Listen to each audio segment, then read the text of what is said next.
It's the Cassette 50 yet again on the ZX Spectrum this time. This is the third time we've done one of these tapes. If you're new to this, basically it is one of the earliest, possibly the earliest example of shovelware. 50 terrible games on one cassette. It said 50 fantastic games, but anybody who bought this will soon tell you it wasn't as good as it was made out to be by the manufacturers. Anyway, I did the BBC Micro version. I did the Commodore 64 version. This is going to be the ZX Spectrum version. This is a computer. You can see it on the screen. It was rubber keys, known in the UK as the Sinclair ZX Spectrum, known in the US, if anybody had heard of it, as the it was the Timex Sinclair, I think it was called. I don't think it was called the Spectrum. It certainly wasn't. But it was marketed by Timex in the US. Anyway, so UK ZX Spectrum, 48K machine, 8-bit from the early 80s. And let's make this run again. Yes, scroll. This is, of course, one of the games from the tape. We're going to go straight on into the first game. It's called Mun. And let's see if I can do this. Oh yeah, it's symbol shift, so that's... The keyboard on the Spectrum was really weird, and I'm going to be making mistakes with the keyboard here. Quite a lot of mistakes with this, because all the keywords for the basic language were single key input, and they were dotted all around the keyboards, but all of the symbols were as well as graphical symbols and other things. You can kind of see this, the number of things that are marked on and around each key in the picture. There are lots of them. And I can't remember, after all these years, what most of them are. I know that to load something, it's JPP, but I couldn't remember that you have to hold down symbol shift on the P. Now, symbol shift on this particular system is right shift, not left shift, because that's... Cap shift was a separate key. You can see that in the picture. But, okay, we've loaded it, and let's run it.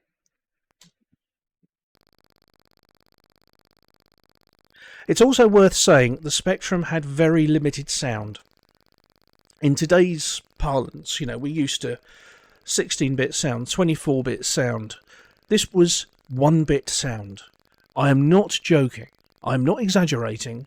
The Spectrum had a 1-bit sound output, and it was entirely software controlled.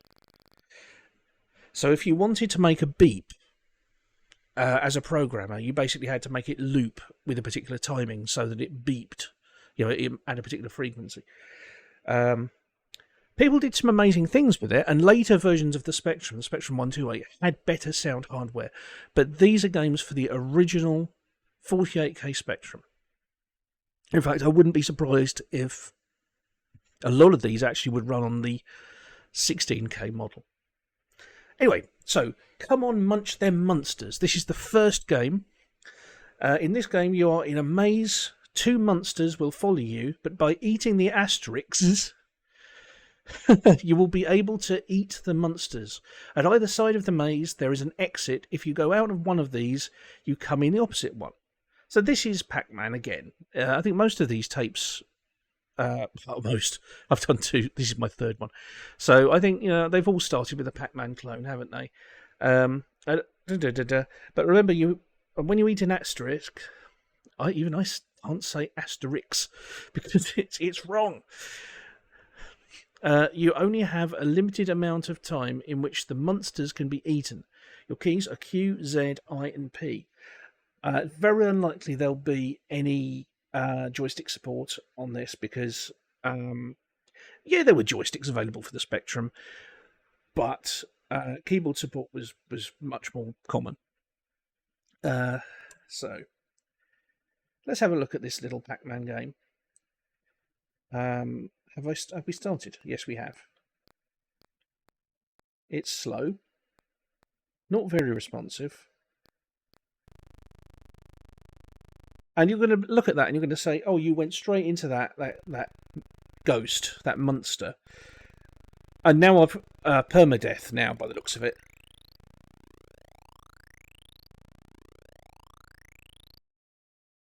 The high score is 8. Right. Let's press enter. Press enter to play. We'll try and see how far we can get. This is certainly not the best Pac-Man I've ever seen. And in fact, it seems like... I think it's the old problem.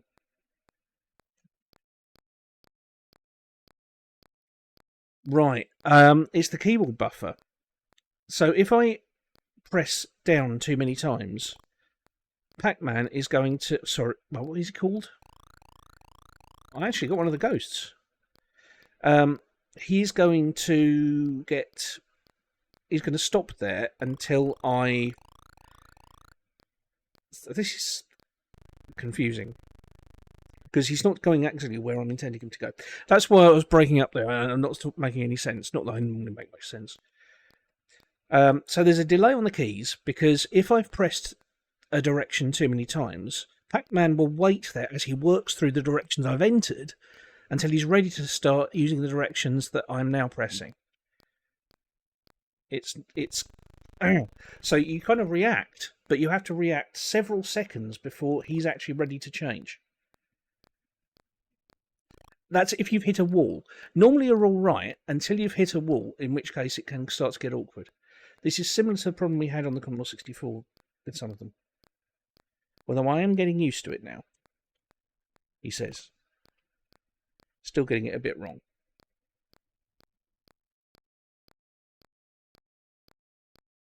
Actually, I'm glad I managed to turn around there, because I thought, I don't want to actually eat all the power pellets right now. Oh, does a power pellet only get you one monster? I think it does.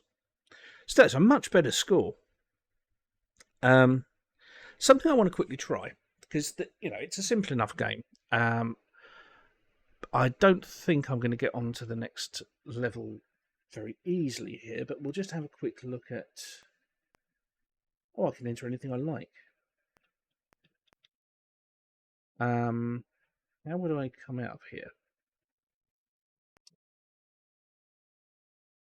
L break its program. Fantastic. Yeah. It's basic. Of course it's basic. Let's have a quick look at the program. So we could change the number of lives. I didn't actually do this with the Commodore 64, did I? I did it with the BBC version. Just broke into the games. Let's have a quick look, though. What I'm curious about is there any evidence that it changes the levels? And it clearly doesn't, because you can see it setting up an array of strings containing the map, so it doesn't actually change for each level. It's an interesting way that it actually handles the Pac-Man, actually, by just detecting which graphic it's using. You can see what I was saying about the sound, the beep there. To make those sound effects, it's simply telling BASIC to play a beep, a very short beep. 0.005 seconds, I think it is, at a particular pitch. BASIC then stops while it plays that beep, because it doesn't play sounds on interrupts or anything like that. As we continue down, I think it will just clear the screen and start again if you actually... I mean, those are the graphics there.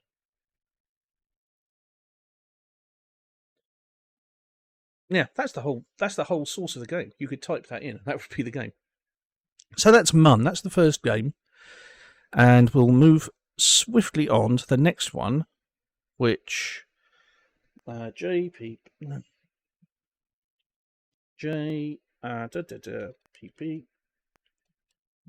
is Ski.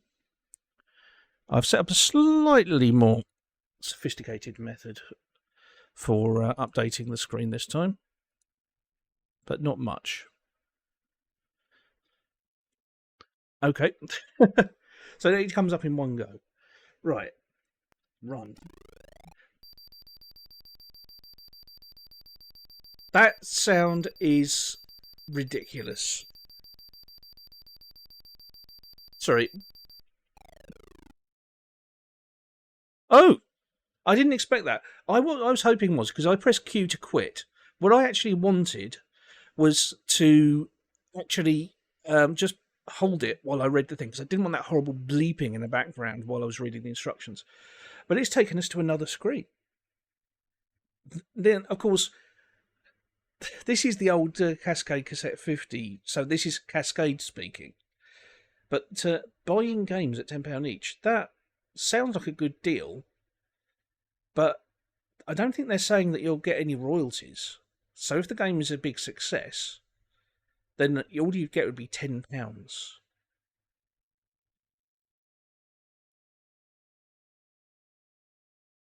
10 games, £100. Do you reckon that they paid that rate for the coder who worked, or the coders who worked on this? Because that would have cost them a grand total of £500 for these games.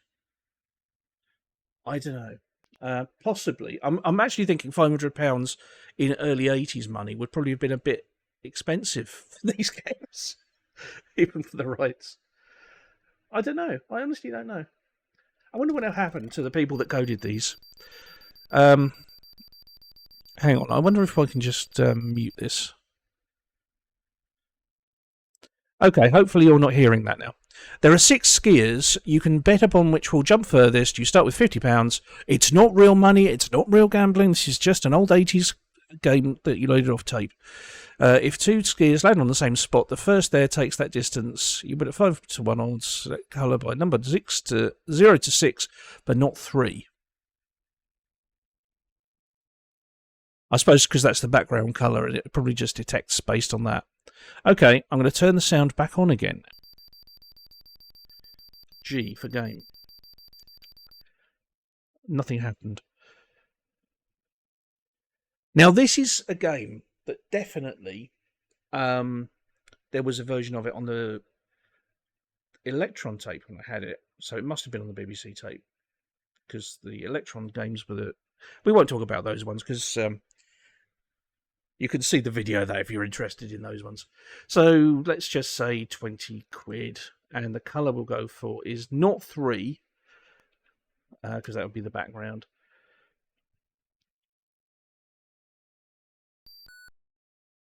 So that's the black one. The blue one now is the red one.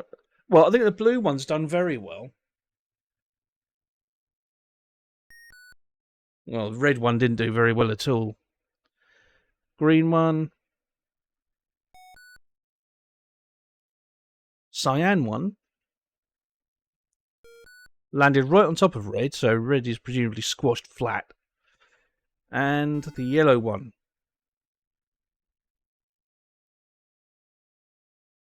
What happens if we just run out of money? 30. And we'll go this time for blue. I'll tell you what I should have done, actually. And I didn't go... No, I did go for blue. Yeah, I did. I thought, actually, I should have gone for the yellow one, the last one. Because then it would have been more interesting. We'd just sit there and wait. Maybe it would win. But actually, blue is in a very good position. Let's see, where does cyan land this time? Cyan and blue have landed in the same place. How does the game handle it if there are 2 winners? Oh, they're on. Yellow beat. It's a fix. Oh, all it does is it just comes out and does that. So let's move on. The next one is going to be 3. So 3 is going to be bass. So let's J, P, P, and run. Basketball. A game between 2 players who are both skiers. I'll tell you what I'm going to do. Can I restart this Spectrum? Where's the thingy to do that? Reset. Yeah, I do want to reset the Spectrum. We get more of these. Hey, Ditz, how are you doing? Yes, we get more of these. Well, I did 2 tapes. I thought, let's see, because they actually did these on a few platforms, and even after this, there's more. But the BBC was the one I had, or the Electron one. C64 came next, and of course, Spectrum was, the big selling computer in Britain in the 80s. So had to do Spectrum. After that, I don't know. I mean, there is an Auric one. Maybe I'll do that. We'll see. So yeah, I'm reloading this one. So JPP. I did explain earlier the weird keyboard the Spectrum had. You can see it in the graphic there, but it's I'm having to keep reminding myself how to type on it because it's kind of strange. So now let's run this. Okay. Basketball, a game between 2 players, BC. The blue player is controlled by 1 and 2 with 3 to shoot. The red player is controlled by 8 and 9 with 0 to shoot. After a shot, the other player gains possession. A foul is committed by a player when standing on an opponent. Standing on an opponent while shooting. Just like real basketball, you're not allowed to stand on one member of the opposing team. Right. Shut up. That is an appalling... Why? I mean, if they're going to have a bleep at all, why does it have to be such a piercing tone? Then again, as I did say before, it's 1 bit. So it's 1 bit audio. You cannot control the volume on the original Spectrum. It's either a noise or... So we've actually got graphics. And it's responsive.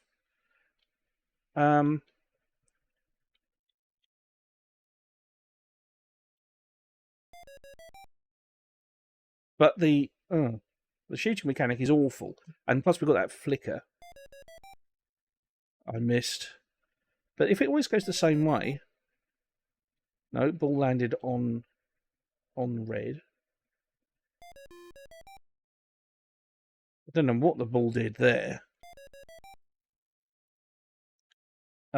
This is... Let's try it from there. Try with blue. I'm always a bit away, but with red, Red got it.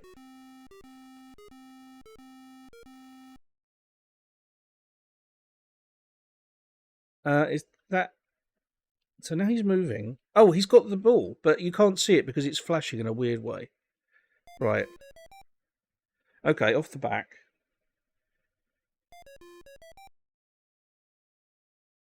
This would be more fun with 2 people, but as you know, I don't have any friends. So that... I'd say it would be more fun with 2 people. I don't think it would, actually.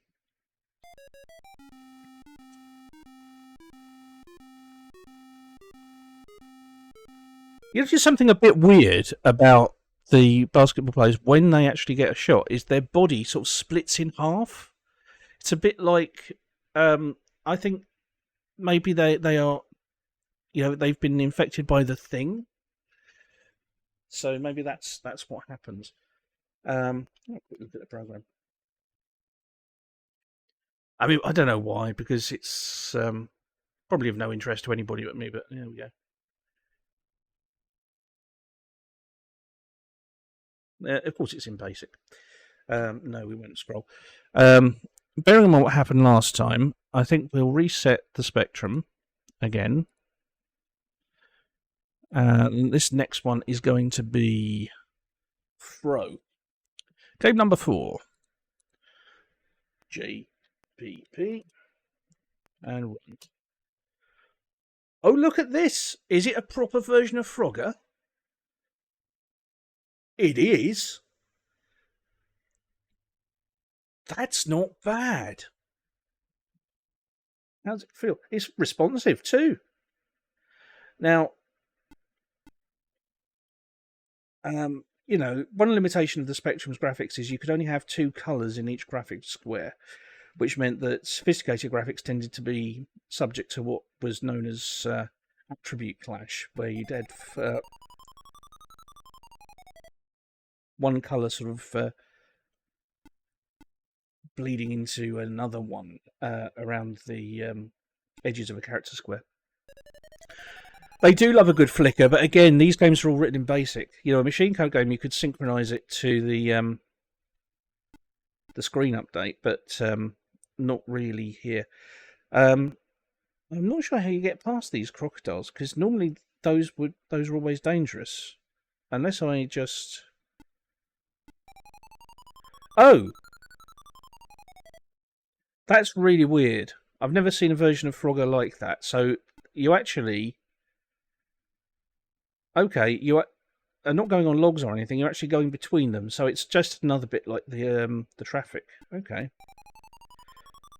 I thought you would be able to stand on that wave, because you know it makes as much sense as anything else. But they keep the whole screen moving. You know that's not bad. And for the quality of the games that are on these tapes, that's pretty good. Let's see if we can at least get a frog. Over. I know that I'm rubbish at this. That said, this is quite a hard version because I'm normally alright at Frogger. I have experience at Frogger. And thank you, Nightbot. And I run straight into the spider. On real versions of Frogger, of course, the spider doesn't usually appear on the first screen. Usually, actually, it's a snake that goes across that section. Or is it? Oh, there is a spider in later levels. I can't remember exactly where it goes though. Oh, I've done it again. I keep thinking that because of normal Frogger, you would be able to stand on things. It seems weird that you would just sit in the middle of the water. Right.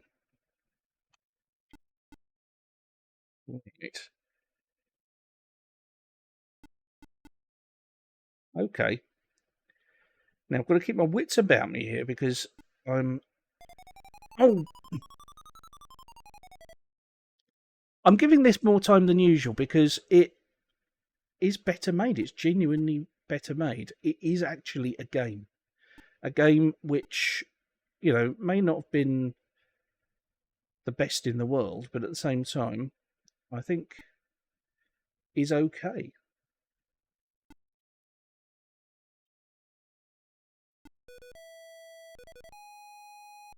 It even plays a tune. It doesn't just bleep at you.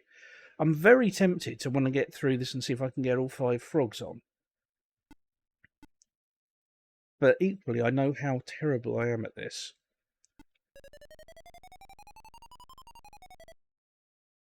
Game over. No, not another game. Oh, it actually resets the computer for you. So there's a little bit of protection there so you don't break into the basic. Well, let's move on. The next one is going to be Brie, which I'm hazarding a guess is going to be Breakout. So let's try that. JPP. But so far, we've had one actual good game. Ski Jump was alright, actually. Ski Jump was alright. Breakout. Hit as many graphic characters as you can. Use keys 6 and 7 to move up and down.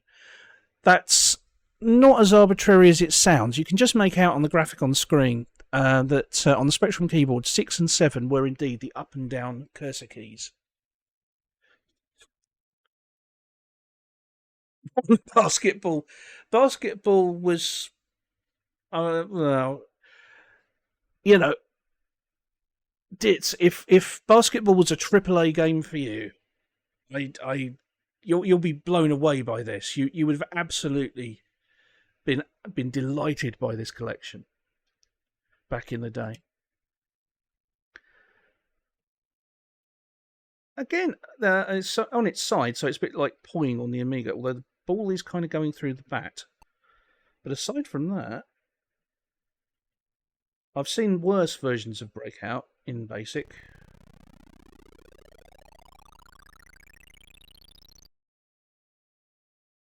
Oh, because I typed 7. 7 apparently counts as no. So let's have another go at this.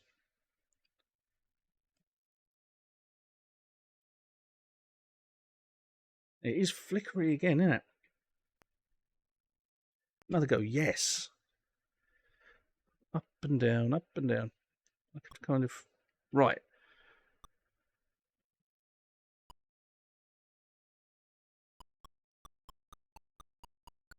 Oh, it's another self-playing Breakout clone. I always enjoy it when they play themselves. It keeps going between flickers. It really does. The other thing is that it's the old thing that it's just contains character cells, and my bat is only 2 character cells wide. So if I'm moving at the same time, there's every chance it will go through. Nah. Whoops, I had an itch there. I had an itch. I just scratched my face. So I blaming that for losing that. Serviceable little Breakout game. It pulling on the Amiga was the same sort of turned on its side, but was more fun. Breakout games really came into themselves if you actually had a proper paddle, like the actual arcade machines did, or in later versions, if you could use a mouse. Anytime you had to use a joystick or a keyboard, it never quite worked, or it just felt clunky. No, not another go this time. Let it play that sound of indigestion. And we'll have a quick look. Again, it's of no interest to anybody but me, probably. I'm just always curious to see how long the game is, really. And Breakout clone, very, very simple. Probably written by the same person that did the other ones. Okay, so that's not bad. Not bad little game. Breakout clone. I've accidentally brought up I brought up a spell check there by mistake, which I didn't want to do. Right, 605 is crew. Let's take our chances and just load it from where we are.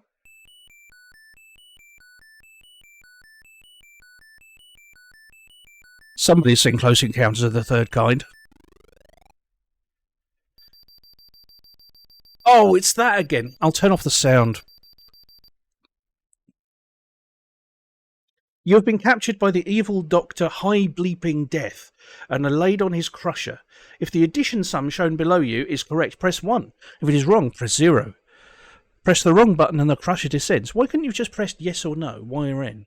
Is it 0 or 1? You're actually being trained to be a computer here. Beware, I'm turning the sound back on again, just in case there is sound in the game that isn't this.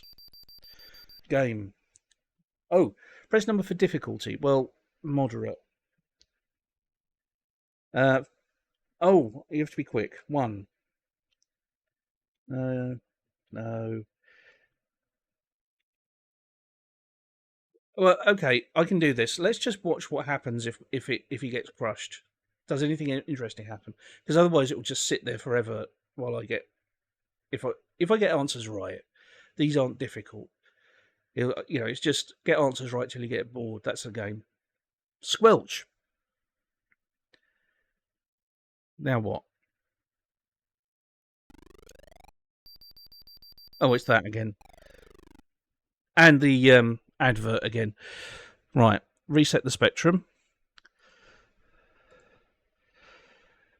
And again, I mean, I'll point that out again, at £10 paid for each game. So if they went by this, that would have meant that they could have paid some coder to make this tape for 500 quid, which for a bedroom coder in the 80s, that would have been quite a lot. But I do think if they did pay £10 for each of these games, except for Frogger, I think they probably got a bit shortchanged.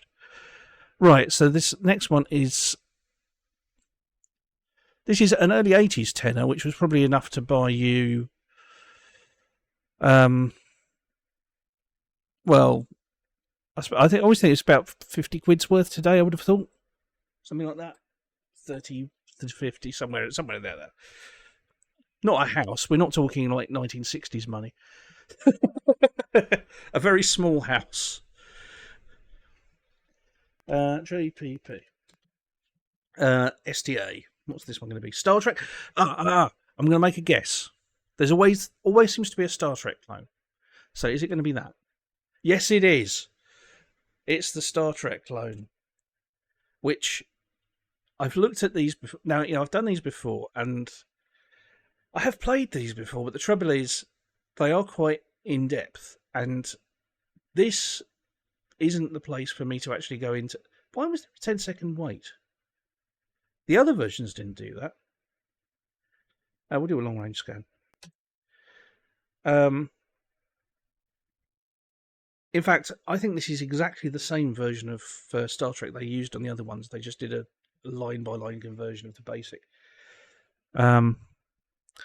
Also, I notice on the other little view I've got of the contents of the tape that this game is larger even than Frogger. So yeah, that this is they'd obviously had someone do a decent version of the Star Trek game, and just copy that. But I can't really demonstrate it because it's quite involved. I can't remember what the commands are. I'd have to write down a sheet and everything. But this was a whole genre of games. These Star Trek games. Every computer had several of them, and they were quite absorbing. You could do quite a lot, but here I'm just looking at whether I'm really looking at whether things are terrible or not. And for a text game, you know, the fact it is text will just put people off anyway. But I don't think this is going to be particularly bad quality, so it's not going to be much fun. It's probably quite a decent Star Trek clone, so I'll just move on. Next one is number 8, which is Ma. Oh, he's doing the spell check again. Can I turn off spell check? Because what I've done is I've put the games in this edit in my text editor, but my text editor has decided that I want all of the spellings to be checked, and I don't. Why would I want that? Okay. J. Oh, it's because it's waiting for me to input the command.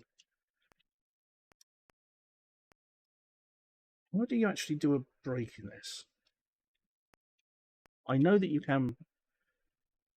It's been a long time since I used a Spectrum. Let's just reset this again. JPP. Type too fast.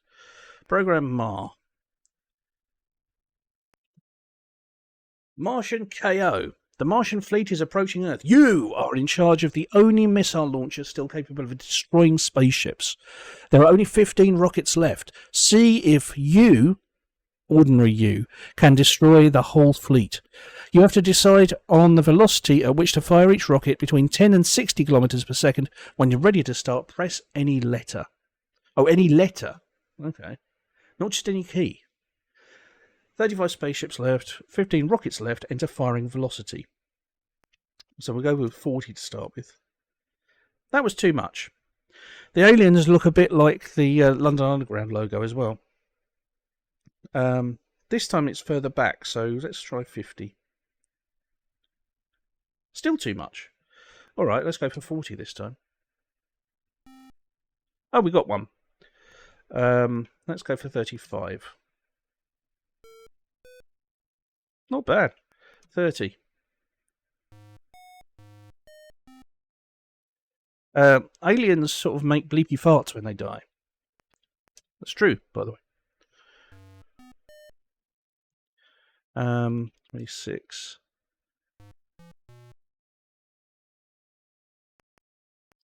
Has it moved again? Oh, right. So let's go up to, well, I don't know, let's say 39. There's no point in me doing a shot that I've already done. That's closer again. Let's try 32. It strikes me, actually, that you could turn this into basically a game a bit like the Goosey Guess one. If you had everybody in chat firing a missile with a different velocity, then the one that hit the most, whatever they are, you could say they're aliens or spaceships, whatever, would be the winner and have a leaderboard. That's an idea for a game, that is. That's an idea for a game. Because, I mean, on a modern system, they could be tiny, they could be individual pixels.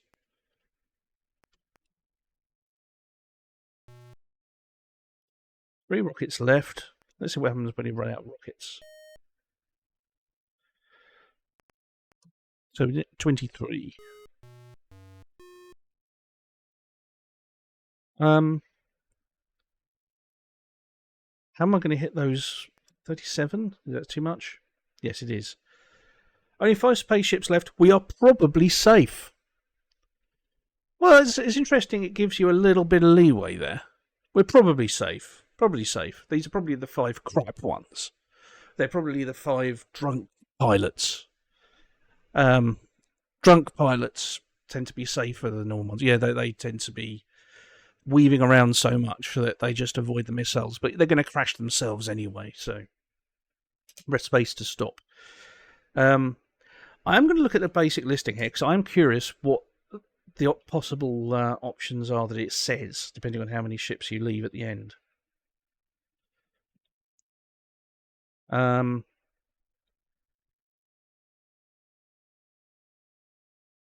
Congratulations, we are safe must be if there's nothing left. I don't know what hard lines means. What would that mean? We saw that we are probably safe. Oh yeah, my album's now in iTunes. And hang on, I think it's on something else as well. It's on iTunes and Apple Music, and I did get a notification. It took a lot longer than I anticipated. I think it was on Deezer. Oh, it's on YouTube, yeah. But yeah, I think it's on Deezer as well now. It might be on others because it doesn't give me a notification every time, but it does if there's a link I can send people. But as a general rule, because otherwise it basically gets submitted to a lot of stores, and so eventually, I would just be sending messages like spam to people over and over and over again, and it's not worth it. But Nightbot reminds you, yes, From the Sky Down is on Spotify and a few other places. Thank you very much. As for progress on the new album, which is currently I'm currently calling it Life as a Passenger. I was working on that track, Gordon's Theory, last night and yesterday, and generally, in fact. I've got all of my vocals recorded on that because I have done my own vocals on that track because it's spoken all the way through, so it works. I don't have to use the computer voice. But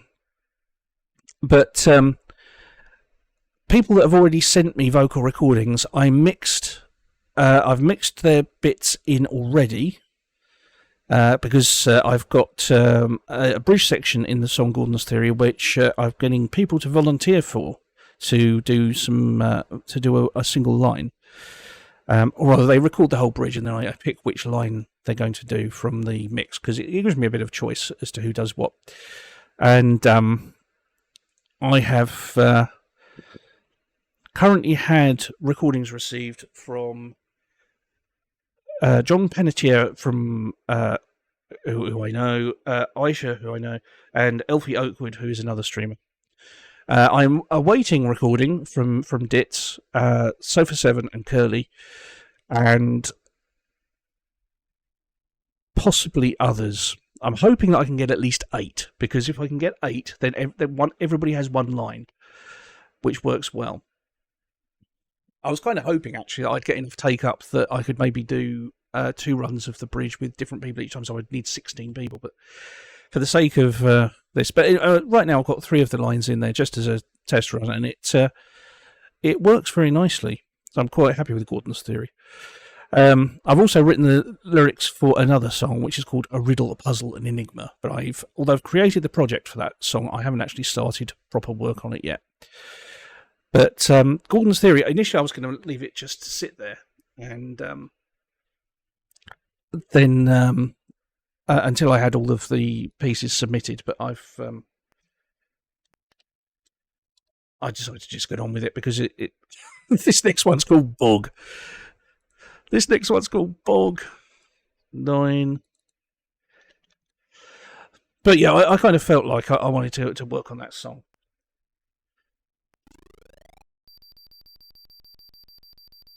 Oh, it's this one again. Turn off the sound for you. Boggles by Cascade. Instructions. You are given a number, and in turn, you may take away as many as you want up to a set limit. Whoever takes the last number loses. Game or quit. It's NIM again, isn't it? But NIM without graphics. The takeaway limit is 6. So this is unbeatable, isn't it? 25 may as well. Oh, I already took away 6. I did it the wrong way around.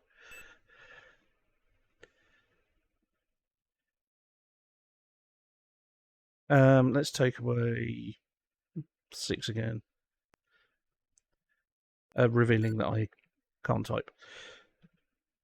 I did the same thing again. I take away the number in my head and then actually enter that. That's ridiculous. Number is 16. Let's take away 1.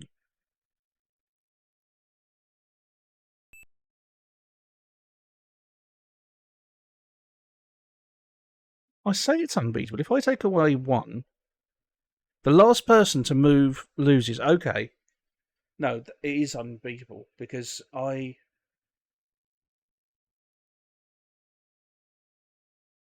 not sure. I'm pretty confident it's unbeatable.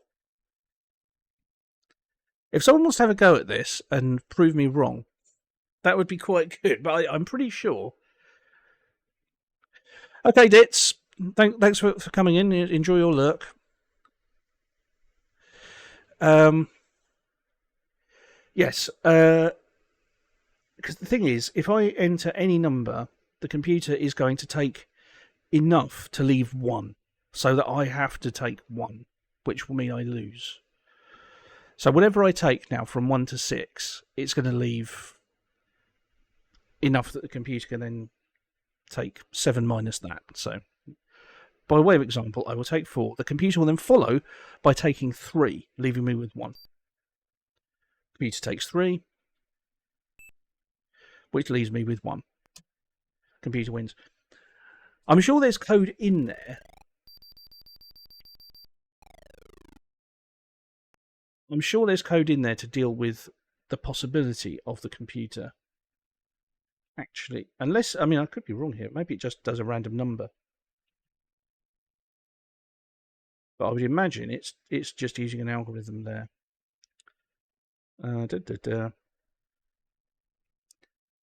So the computer chooses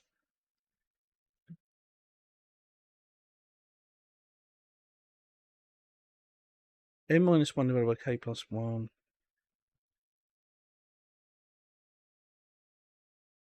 Yeah, that looks like it's actually using an algorithm. I mean, there is code there to deal with the situation that you win. I don't think that it's actually possible. I'll tell you what, let's try a couple of times just to see. Won't do this for long, particularly as the music is so annoying. The takeaway limit is 6. The number is 43. So let's start with 3.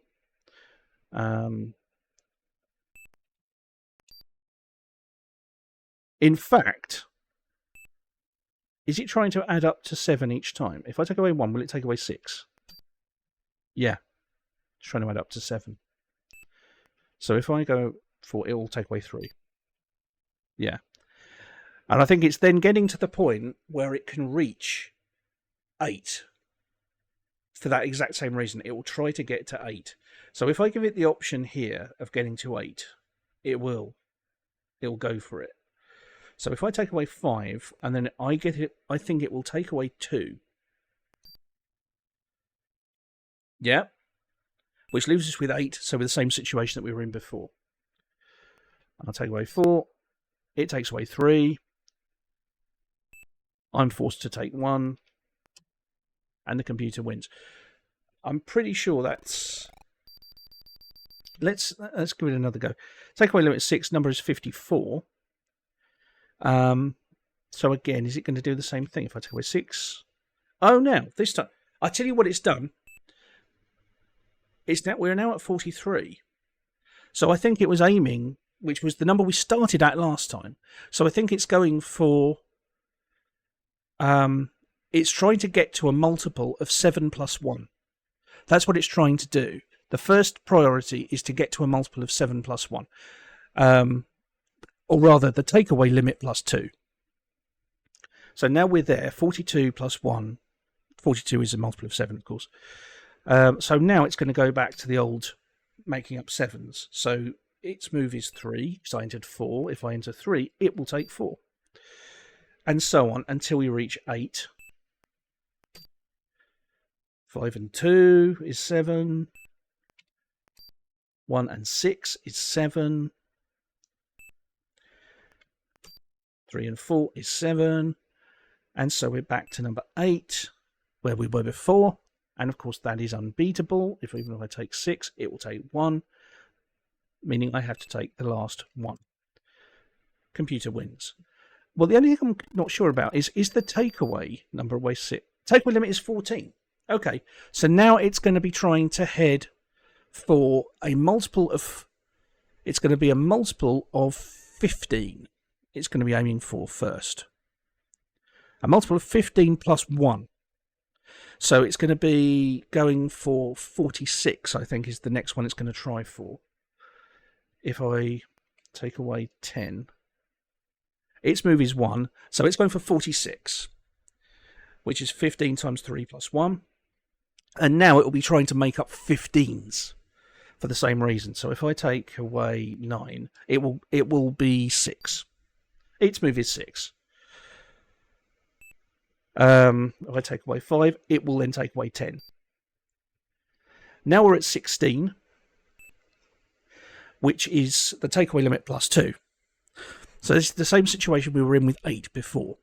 So now, whatever I take, it will leave me with 1. So if I take away, say, 13, it's going to take away 2, which adds up to 15, which leaves us with 1. I can only take 1.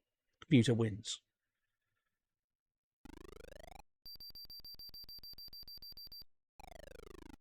Now, I'll tell you something. That's a very simple game. But they actually did it really well. So I actually think I give them points for actually doing it properly and actually, putting a proper algorithm in so that it always wins.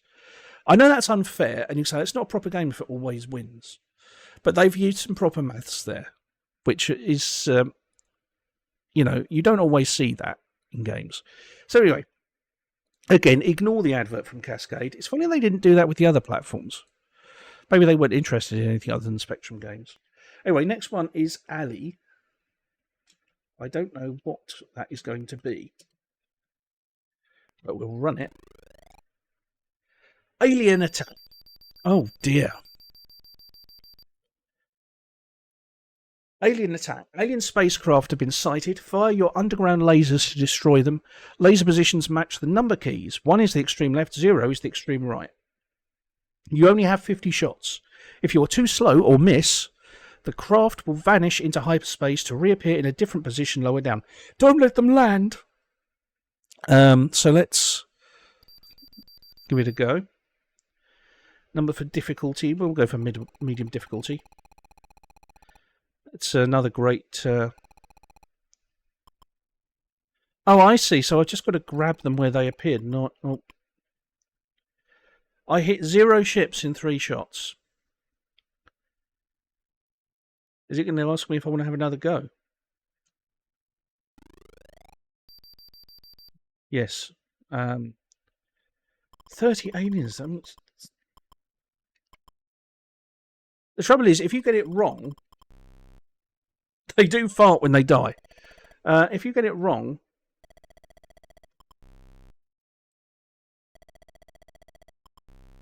Oh, the aliens are different. But if you get it wrong... It occurred to me, actually, you could kind of cheat this by drawing a line on the screen just to show where each one was. Oh! Got it wrong. Although I'm kind of doing all right now. Although sped up, I'm kind of doing all right now. But I thought, nah, let's not let's not do this. It's tedious. But No, I suppose it was interesting in its own way, but that was a. But what I was going to. I was trying to think what I was trying to say earlier was that if you get it wrong, then the alien doesn't just move to the next one along; it just moves to a random position. So you either get it right or it's just trial and error. There is an element of judgment, though, an element of skill, and with practice you get better. I got better even just doing it then, but you could cheat that so easily. Right, this is Lun. This next one, so it's got to be Lunar Lander. It's got to be. Oh, a different tune. Well, it's the same tune, a different key. Long range view to start, but changes to short range near surface. Land on flat areas only. You must land very slowly or you will crash. Q, I, and P. Right, game. That sound, although it was lower pitched, it was somehow more annoying. Whoa, whoa, whoa, whoa, whoa, whoa.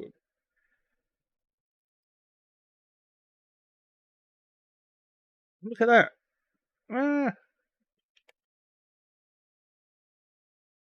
I'm trying to. It won't actually. Yeah, it wouldn't steer.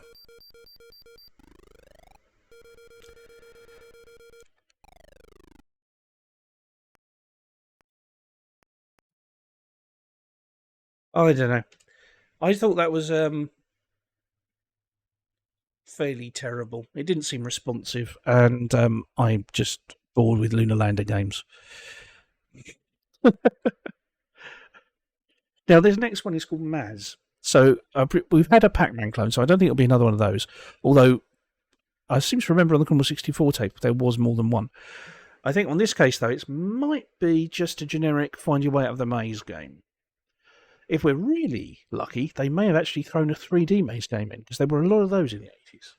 And they weren't as hard to write as you might have thought. Anyway, JPP. Maze Eater. Guess what? It's another Pac-Man clone, isn't it? It's a more primitive one. And it's less responsive. The first one, oh dear, this one, it's like your feet are covered in mud and you're walking through concrete. Or the other way around, whichever makes more sense. Come on. Move down. No. It's really having to think about each move.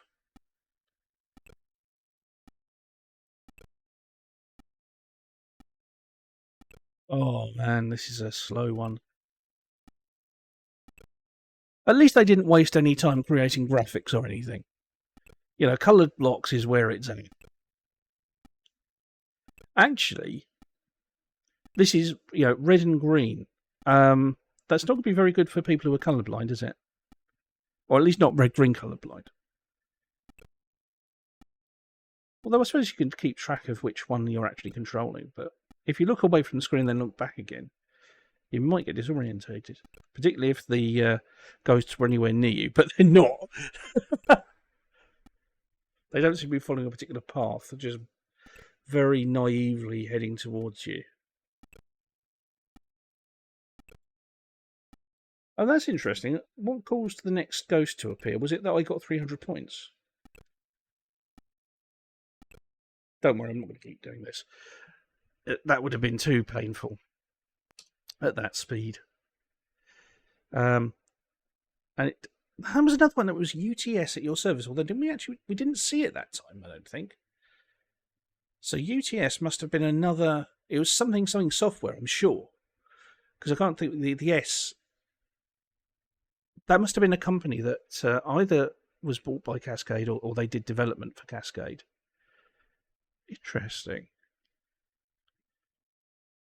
Oh, it has got the same advert in it as well. Okay. They were really pushing that, weren't they? MIC. Next one is game 13. Mick. Taking the Mick.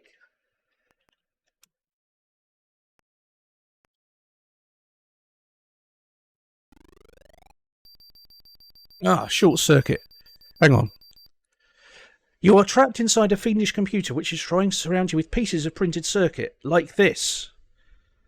Try to reach the power input on the left and blow the fuse. IPQZ. Don't hesitate or all will be lost. Right, let's try it. Moderate. Actually, I may have typed easy by mistake. Well, there's a little bit of variation. Oh, you're trapped. I'm pretty sure we saw a version of this game on one of the other tapes. Let's go for easy this time.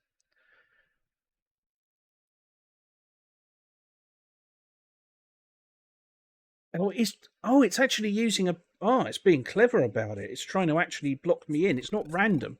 I thought at first, it's just trying to put you... Come on, game. I thought it was just trying to put random things down in the vain hope that it would block you, but it actually seems to be trying to second guess you a bit. I think there is a bit of randomness in there, but it's randomness that's biased towards your position.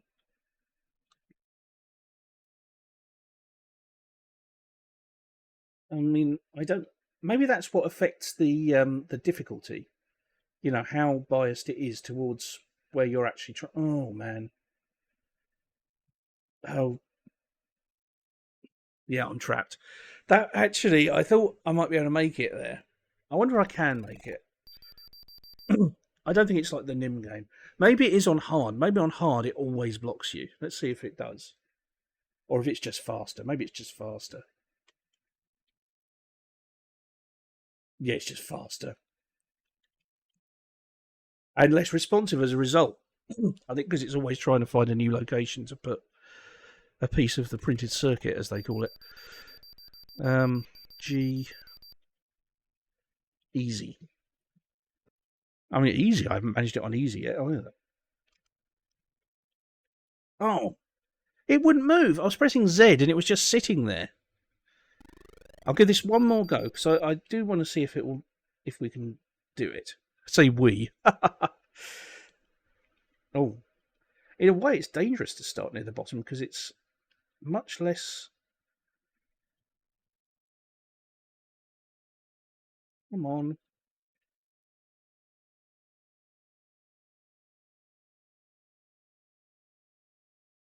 Ah, I'm trying to get there. You're free. Score, best score, 22. Well, I actually did it. And it just sends you back. And the inevitable advert. So let's... I'm looking at this UTS again. So that must have been who it was who actually coded it. But it's interesting that they kind of blocked the display of that logo in most of the... That's interesting. Because if I turn off that... so we get rid of the go-to at the start and actually just... Oh, see nonsense in BASIC. Hey, these games are all nonsense in BASIC. What did go wrong there?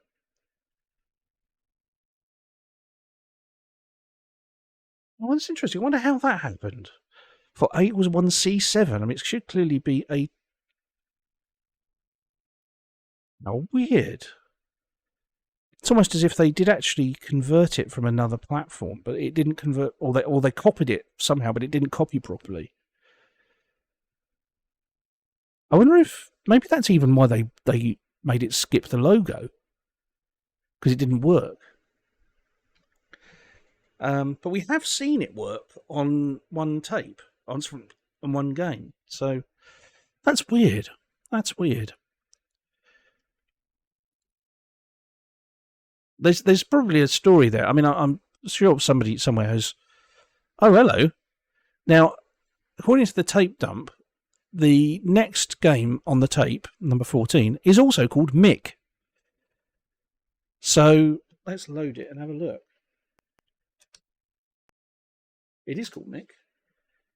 Use the 5 and 8 keys to avoid the cars and run over the men. That's charming. 20 goes... I mean, this is a terribly formatted screen. If car and man equals the same, then semicolon, beware, only man is shown. I mean, it's not just doing this because I haven't reset the Spectrum, is it? Let's reload that game.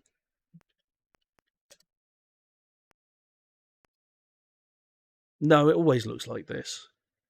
At least it doesn't bleep. Let's try it. Oh, pretty classic. Yeah, you have to use the Spectrum cursor key, so it's 5 and 8. Did it say that? I wasn't really paying attention. I was more mystified at how how bad it was.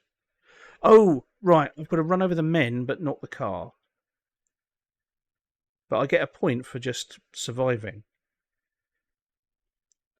This is a variation, I suppose, on the old scrolling road games, but the road doesn't change. So this is, I think, just one of those. Oh, I got to 30. I got to 30 and my reward is a horrible bleeping noise.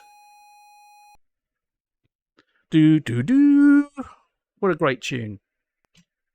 No, not another go. We didn't get an advert this time. I think it's because it was created by different people. Yeah,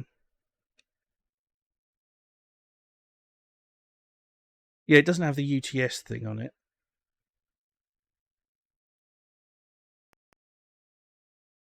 Very simple little game. Do you reckon they paid a tenner for this? I mean, would you pay a tenner for it now? Certainly not in the early 80s, surely. Anyway, next one is number 15. We are getting there gradually, and it's Mott.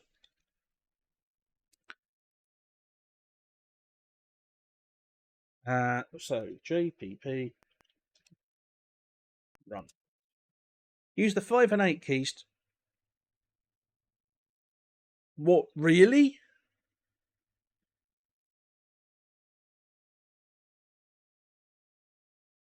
Yeah, according to the tape, yeah, these last two files are exactly the same. Do you know what? I'm going to suggest that there's a mistake here, possibly in the way this tape was made. Maybe I've got a duff copy of the tape, because we've had two files with the same name, but different games. And one of them has the same size as the next one, even though they have different names. So, yeah, we had two mix. And this is definitely a motor thing. So I think one of these is wrong. So I don't know. I'm gonna put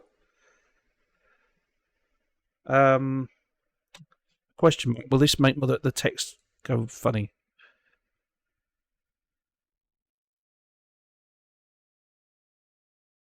Oh, it's gone off the screen.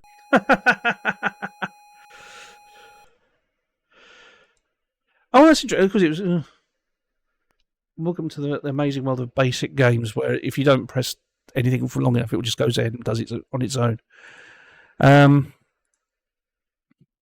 don't know then. That's weird. I'm going to keep counting this as it is. It might be /51. We might end up having 51 games on here, because that could well be a mistake. Next one, anyway, is called Lab. And it's a different size, so fingers crossed. And some nice text formatting. In this game, the computer will generate a labyrinth. And no bleeps! The game will generate a labyrinth. The object of the game is to reach the treasure in the centre without being captured by a guard, running out of your precious water supply. You move by pressing the keys with arrows 5 to 8. So it's the cursor keys as ever on the Spectrum. When you are ready, press any letter. I think they did that actually so that you wouldn't press one of the like symbol shift or cap shift, which would have ended up confusing things. That's probably why I didn't say press any key on the Spectrum. Yeah, so I'm going to guess that this is one of those where it shows you nothing and you only you discover the maze as you travel. I think that's what it is. I don't think it's a 3D one.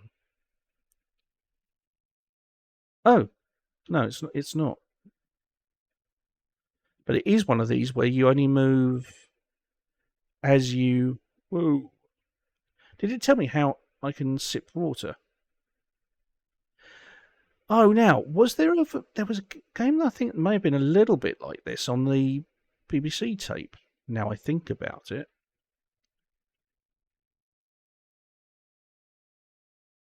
Just worried about that.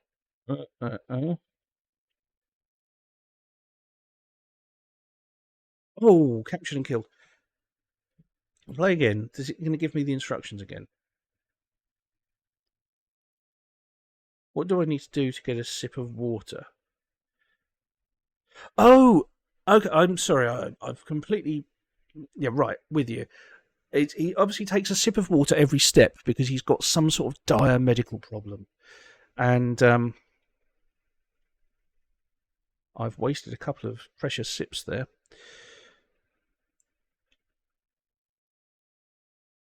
So how does it give you much leeway, or do you have to do a perfect journey? Because if I've wasted a couple, then that would obviously mean that I might as well just stop now. Now, I'm going to mention at this point a game called Drod, Deadly Rooms of Death, which if you've never played it, is worth a look. It's on Steam, although it's open source as well now. It was a whole series of games. And basically, you're travelling through dungeons, trying to avoid being killed by monsters. I need to go up here as well. But it's like this in the sense of it's movement-based. And it's got proper graphics, everything. It's a little bit dated by today's standards, but it's still very playable. And if you like puzzle games, it's great. And it gets quite challenging as it goes along. And I know it gives you a little bit of leeway. Success. Okay, that's not bad. That is a puzzle, but not much replayability. Not UTS again. Okay. So next one is it's another one called Ski, but I have a feeling this one is going to be a downhill skiing game. Now remember, the Commodore 64 tape had a downhill skiing game that had multiple levels, but this one is less than 2K in size. Oh, it's Skittles. I was completely wrong. How many of the 30 Skittles can you knock over with 6 balls? When the computer has displayed the Skittles and the ball, press the keys 6 and 7 to move the ball to the row you want to fire it at. Once you've positioned the ball to your satisfaction, press 0 to bowl it. When you're ready to start, press any letter. They can spell the word satisfaction. Deserves a bit of respect. I mean, these are nice screen displays. Yeah, it's all text, but, 6 and 7 to select the bowling lane. Oh, there we go. Unconventional arrangement of Skittles, but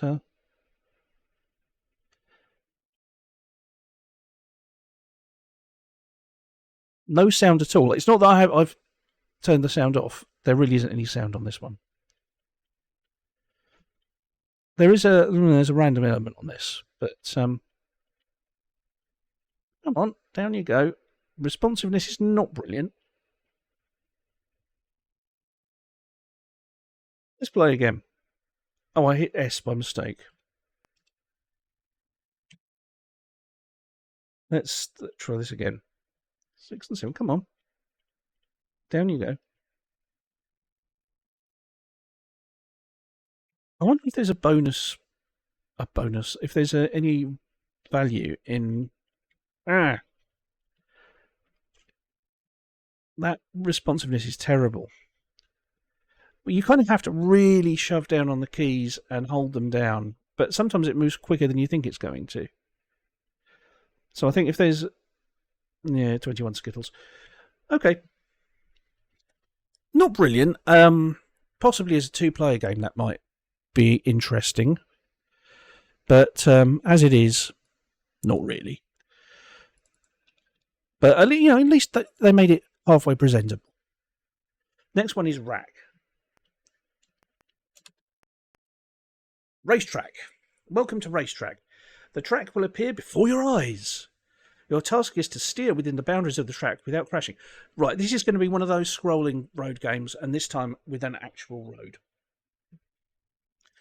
I've just noticed what the next game is. But anyway, so 5 and 8. We'll go with medium. Oh, quite pretty. More than you normally get for these games. And I nearly crashed there because I was so taken with the colours. I mean, it's just ROM graphics. They've used the built-in block graphics, but nice use of colour. And you've they've got a little car graphic. Although the car, if you think about it, is facing the wrong way. It's drifting sideways down the hill. Ah, come on!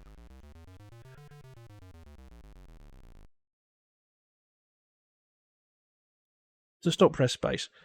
That was okay. It was okay. I mean, I was just looking at the size of the game again. It gives me some clue as to if there's like extra levels or anything like that, because you never know. That Commodore 64 one was really surprising because it went through different actual sets of graphics that were nicely done. But no, this is just the single one. Right, I was sort of smiling a bit at the next one on the list, which is another one called Ski.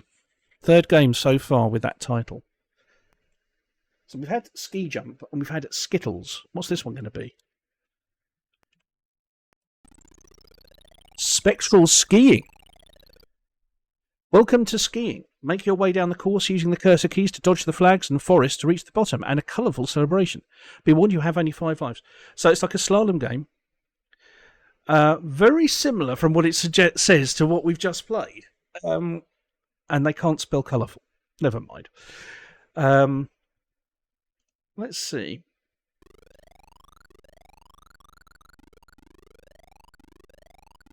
Oh, do you know, it's not. I expected it to be a scrolly game, but it's not.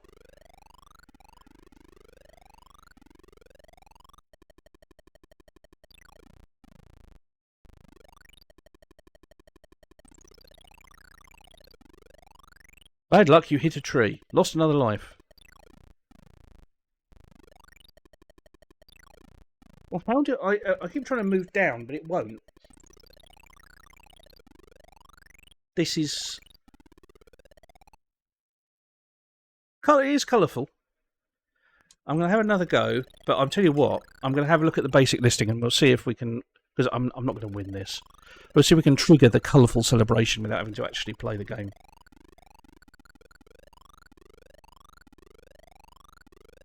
Do you know, that's another thing I'd forgotten about from the 80s. The number of games that would play sounds while they were drawing the screen to disguise the fact that they were taking ages drawing the screen. Or sometimes it was just an effect. I think in this case it would have been quicker if... Oh.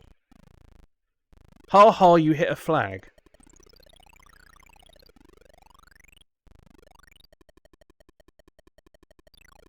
Ugh. No, I don't want to play again. Ever. No. That's mean. Okay, then, play another time. So let's have a quick look. Skiing. It's not UTS again. So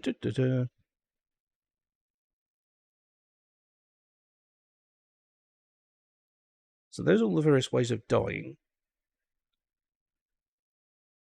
800.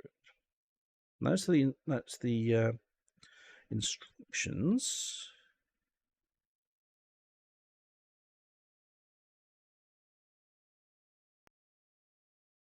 Where the hell was the colourful celebration then?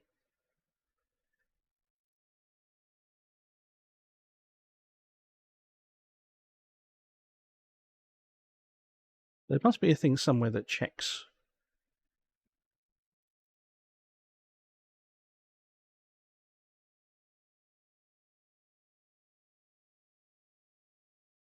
Oh, so 300, 400, and it depends on the attribute. So that's the colour that you are about to move on. So there'll be something for blank. There'll be something for...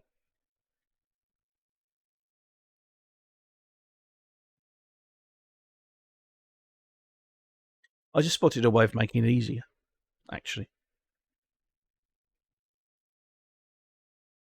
But no, there'll be something for blank, something for the hitting a tree, and something for hitting the flag.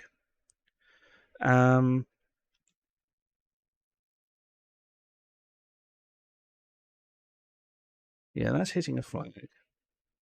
That's hitting a tree.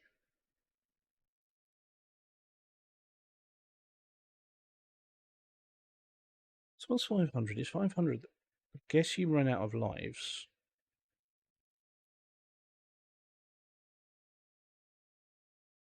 That's the instructions.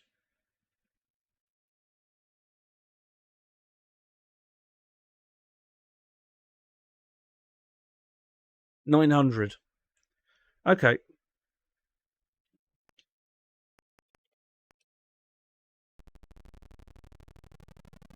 That's the colourful celebration. It flashes the border.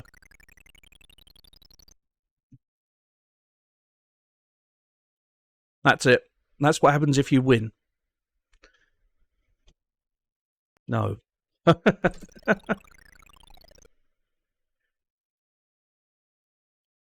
Give it credit. It is a game. My standard, the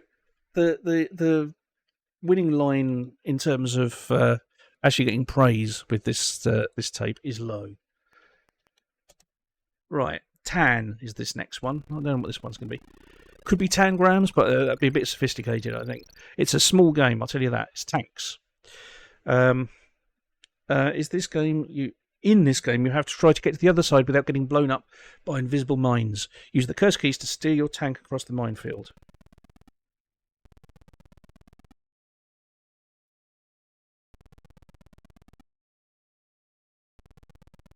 What?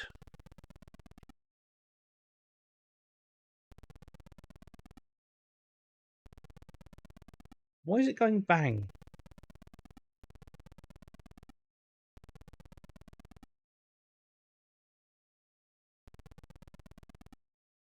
Oh, so no.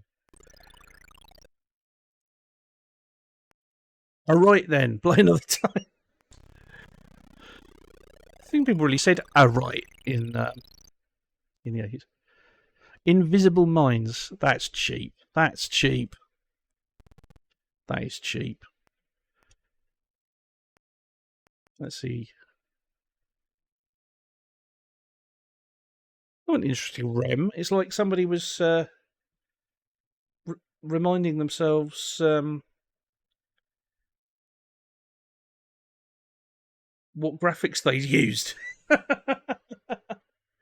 Reminding themselves what graphics they'd used to actually draw the tank. Because on the Spectrum, if you defined a graphic, a UDG, user defined graphic that replaced it would replace a letter. I've explained this badly.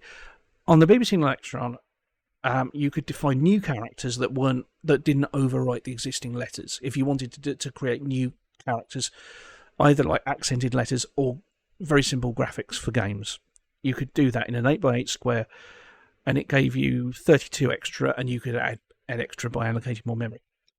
And other computers had similar systems. Now, the Spectrum, it let you redefine existing characters, but there weren't, as far as I remember, there weren't any extra ones. There weren't any spare. So if you wanted to define a tank, for instance, you had to, in this case, they've used ROM graphics for the body of the tank because it's just a solid block. But for the top of the tank, they've reused the letters A and S. And that may be... I can't remember what to do. Get into graphics mode. But yeah. So if you entered those in capital letters, then you would get A and S. Anyway, we'll move on. The next one is a larger game. It is Sol. Just updating that. JPP. Do you want instructions? Yes or no? I think we'd better. Solar ship. To score, you have to collide your ship with the sun's. That seems enormously problematic. I'm not going to lie there.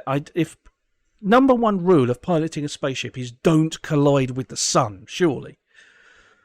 Again, we put these interesting controls. One is one space left. and 0 is 1 space right. It's not even the cursor keys. But anyway, let's see how it goes. I've got to collide with the suns. Remember that.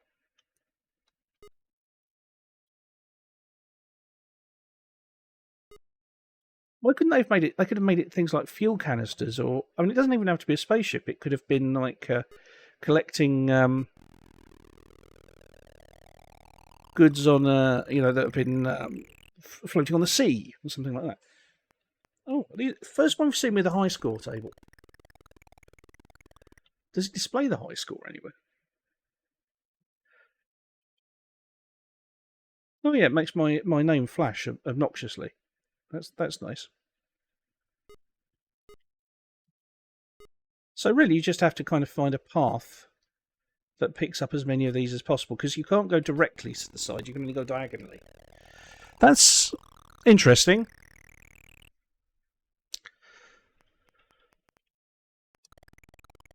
Let's press S to stop. Okay, don't. That's miserable, isn't it? I won't bother listing that one. Not bad, though, in its own little way. Not bad. The reason it was bigger, I'm pretty sure, is just because it had the graphics. I mean, they clearly went extra levels. The next one is called 10. It's a small game. Tennis, maybe? What do you reckon? Let's see. Could it be tennis? Could it be 10-pin bowling? Yeah. Let's have a look. It's 10-pin bowling. Second bowling game we've had. No idea how you actually... Let's try pressing space. No. What do you... Oh, okay. X. Z. Okay, it's Z. Again, so there's no system of frames or anything. You just throw 2 balls. That's it. Do you know, a little bit of extra coding. Although, I must admit, it does seem very easy to actually... it seems very easy to actually hit the pins. You don't have to have the ball anywhere near the pins to actually hit them. But...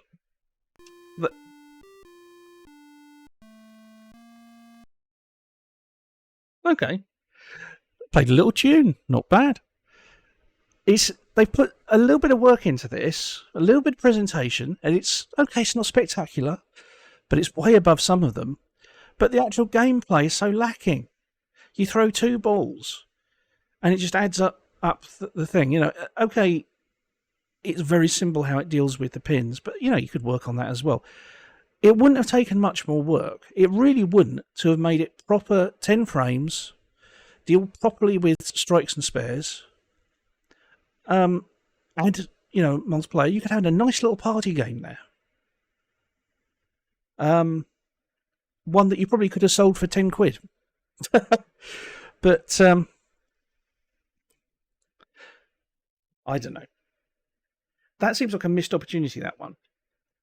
A lot of promise, but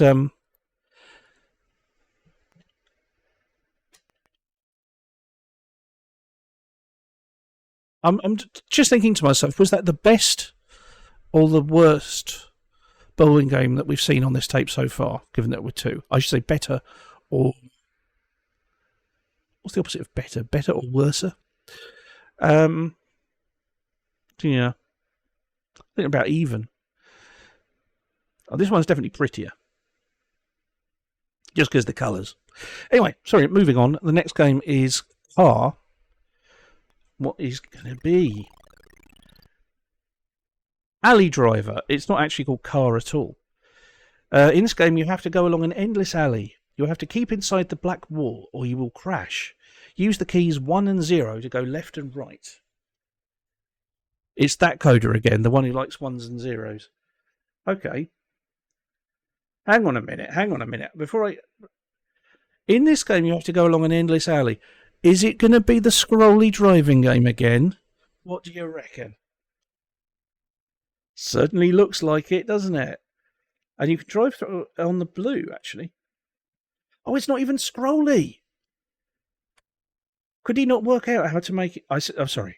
Could they not work out? I mean, I just drove into the black. I drove into the black and it didn't do anything. It actually just left a trail behind me. What happens if I go all the way out? Oh, look at that. This isn't even a game. But what was that saying earlier? Did they not know how to stop, basic putting the scroll message up? But it doesn't even detect. I mean, that we saw earlier, the attribute function. That's what you use to determine the colours that are assigned to, and also whether it's flashing or inverse or bright. You can detect that, and that would be exactly how you do that in this game. But this game, it's not a game.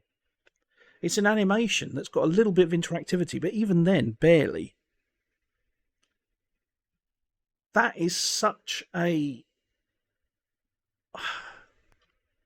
the previous game was a missed opportunity because it could have just been a little bit of extra work. They could have made it so much better. This is just a plain, I couldn't give a shit. They couldn't be asked to actually make a game. I'm sorry, Ben Christie, this is not a game. I hope you're all right. I mean, it's been many years since this came out. What are we talking now? Getting on for 40 years. So Ben Christie might have passed on, but I hope he's doing well. My instinct is Ben Christie might have been a kid, in which case he's probably still around. Yeah, this... What makes it crash then? Because it's got code that says crash. Oh, it's the same person who did the tank game, because it's got that same REM statement, to remind them how the graphics work. In that case, how on earth... Keep inside the black ball or you will crash. Apparently not.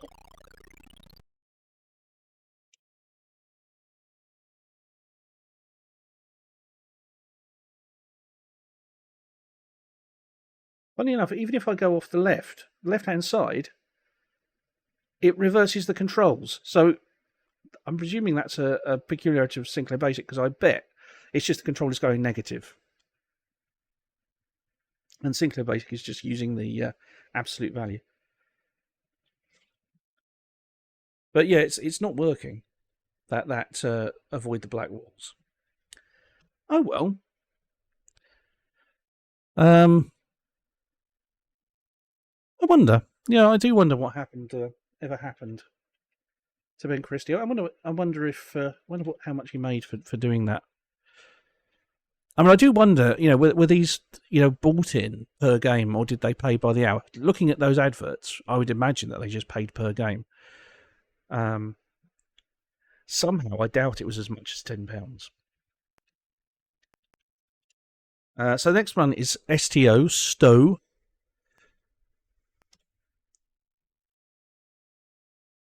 It's another Pac-Man.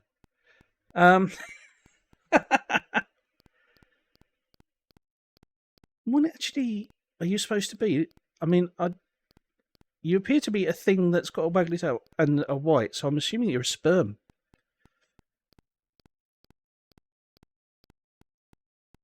Now, we've actually got a slightly smarter monster here. Oh, I was hitting the wrong key to go left. What do I actually have to do here? Because there's the thing for kills. Do I need to head towards the green character? Is it the green character that I need to attack? Because it's saying about kills. And the green character is definitely trying to get away from me, whereas the white one, which let's assume is a skull, and is animated. 2 frames of animation, but much better than we've seen other games. And I'll say it's not quite Pac-Man. It's a little bit different. A little bit different from Pac-Man, but not much. Oh! And a little smile when he gets you. But the green character, come on, can move diagonally.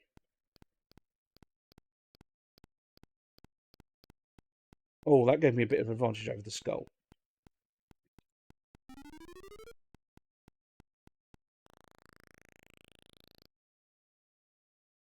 One stomper. So they're called stompers, what we're trying to aim for here. Do you know, although it's a Pac-Man rip-off, basically, but it's just playable enough that this is actually quite good. And it could be developed into something fun. I mean, it's fun as it is, actually. It could be an inch more responsive, but it's not as bad as many of the games that I've seen. And the graphics are extremely simple, but a little bit of effort has gone into them. And again, that's so much more than we've seen for most of the games in these collections. Some of them don't even bother with the use of graphics where appropriate at all. Because some games, are perfectly adequate in text form. Oh, come on, come back. It's interesting, there's a kind of a panic mode. The skull is definitely better at navigating this maze than I am. The fact that they can both move diagonally helps. But, come on. I feel this is a bit like the bit in Limmy's show where he goes, he's playing a maze game. He goes, how am I going to get out of this? 149. I want to see if I can get another stomper. What was interesting is, because here's the thing, when I killed that first stomper, it looked like it sped up, but that may just be because it wasn't having to update the stomper graphic. Again, this is a game that's written in BASIC, so woo. Can I get away from that skull? What I need to do is get to a point where the skull, because the skull isn't pathfinding, the skull is only going directly towards me the shortest possible way. So if I can get him behind a wall, and I assume it's a him,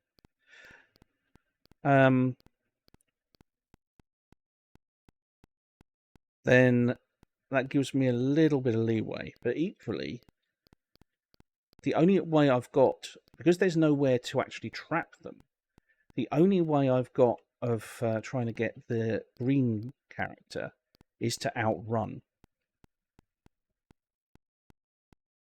And that is harder. I say that, actually. Is it possible to trap the green character in the side there? No. Oh, that's so close. That was painfully close. Does it follow Pac-Man rules? Yes.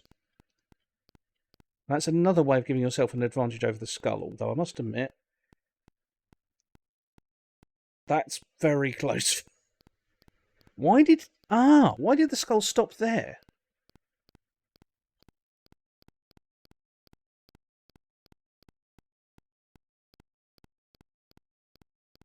I suppose I'm hazarding a guess that it's not so much the skull only moves like... At first I thought the skull only moves once for every 2 of your moves, or something like that, but I think it's actually random. I think the skull... Whoa, that was close. But I think the skull actually has a random chance of it moving each time. It's close to every time, but it's not quite every time. But there is that small chance that it will just sit there and do nothing. And of course, the prerequisite also has to be that there's a place for the skull to move in the first place, in the first instance. This is a little game that I'm almost inclined to say you could have a bit of fun remaking this. Or I could have a bit of fun remaking this. Got him. Yeah, you get a little bit of a speed up while the Stomper isn't on the screen, but once the Stomper comes back, it's business as usual. Oh, I thought that was my last life, but it's not.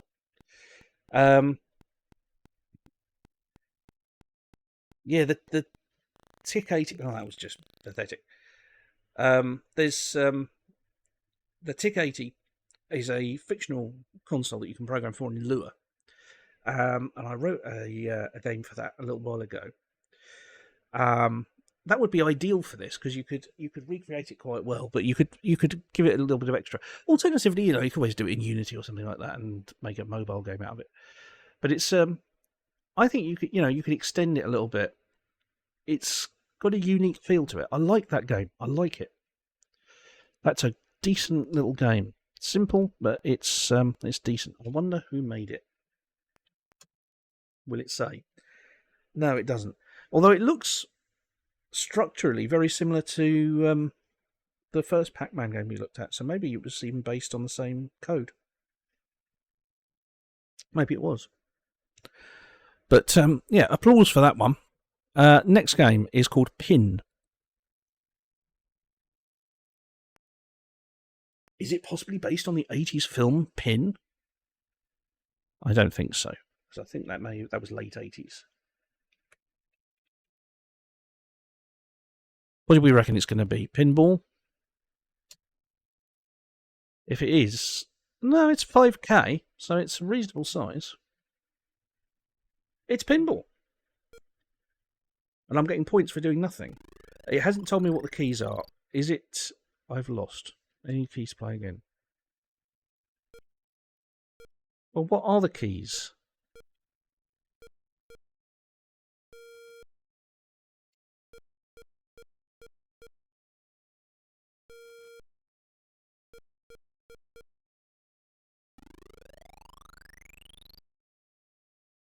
I have absolutely no idea what the controls are. Or even, am I controlling anything? Because it just seems like the ball just bounces around on its own.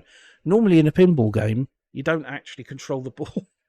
Oh yeah, I mean, the very picky part of me, of course, then comes to life and says, "Oh yeah, well there are some games where you actually, the newer games, you do have some control because of the rules of the game, and sometimes it'll even pick up the ball and move it around." Yeah. You know what I mean. Scroll. So it's a preset table. It's I and P are the controls. Okay. With that in mind,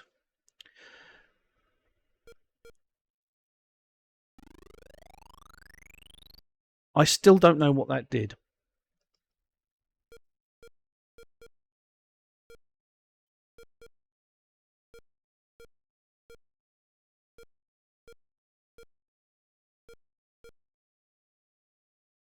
Oh, it's kind of affecting the bounce direction, but I'm not sure in what way.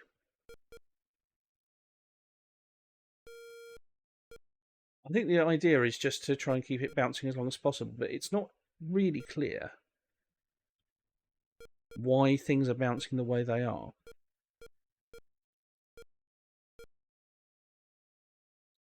I feel like I've got a bit of control and something is happening, but I couldn't tell you exactly what it is in the English language.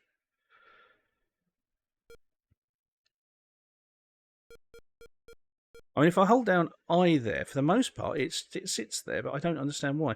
But it feels like, actually, this is almost a way of breaking the game. Because I feel like you can trap the ball.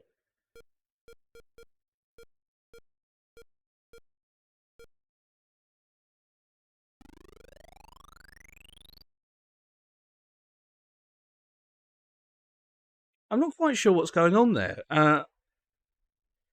I don't know if maybe it's you are affecting the velocity of the ball, and it's kind of keeping track of that when it calculates the bounce more precisely than it is actually drawing it, or somehow. I don't know. I just don't understand it. I don't understand it. Next game is ostensibly number 25, and this is going to be Cav. And it's a biggie, 7.5K. Will that mean it's going to be good? Oh, it's not another one of these. And what are the controls? No idea.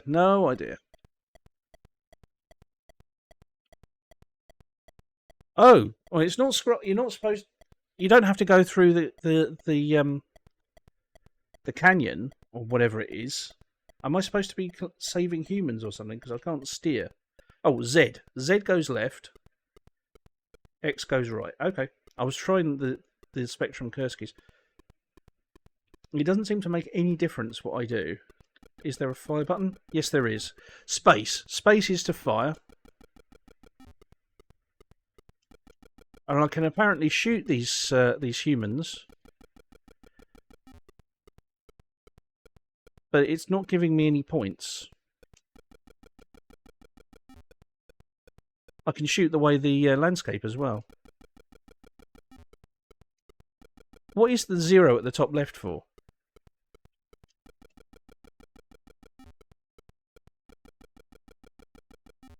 No, it's another one of these games as well that when you shoot a missile, or yeah, these lasers, the whole game stops while it does.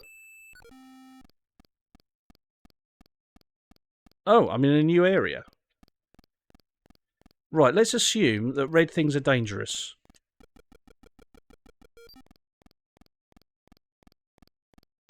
In fact, let's just assume everything's dangerous here.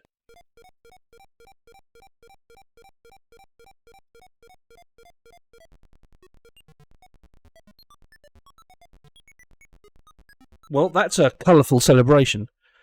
You lose. Score it was 2. I got 2 points somehow. Or 4. There was no instructions for this one at all. And you know, certainly when I had the tape, there were no inlays. Well, there was an inlay, but there was no inlay instructions. So I couldn't tell you if...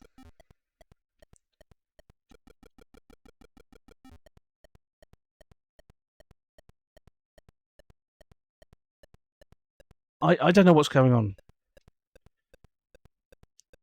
Am I supposed to eat humans? I don't think so. You'd think you were supposed to shoot them, if anything.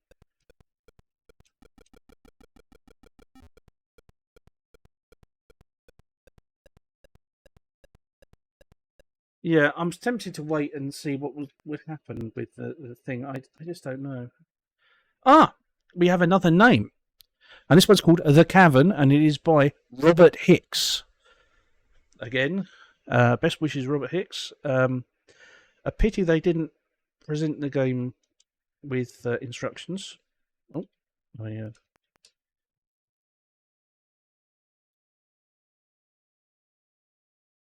there were other controls. But there's... So it's picking up a lot of different things.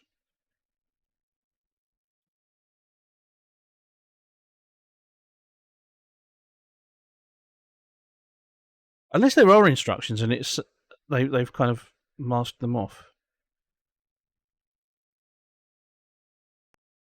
No, again, I don't know what you're supposed to do in this game, and I could sit around and go through the listing and try and work it out, but no one really wants to do that. But it's it's one where clearly work has gone into it. So we'll go on to the next one called LAS, Lost Something. But it feels like another missed opportunity, because just with some instructions, maybe that was going to be a fun game. But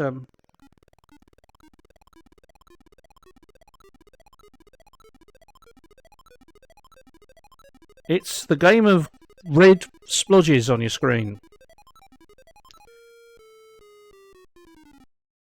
Laser. I'm gonna beat you, it says. Well, that's certainly a very bold statement. Let's move on and have a go. And there's the Starship Enterprise. Was that it? I hope that wasn't it. No, it was 6.5K, so it should be... Oh, okay. What are the controls?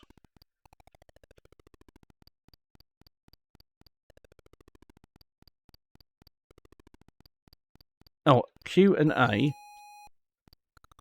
He's going to beat me because it didn't tell me what the controls were again.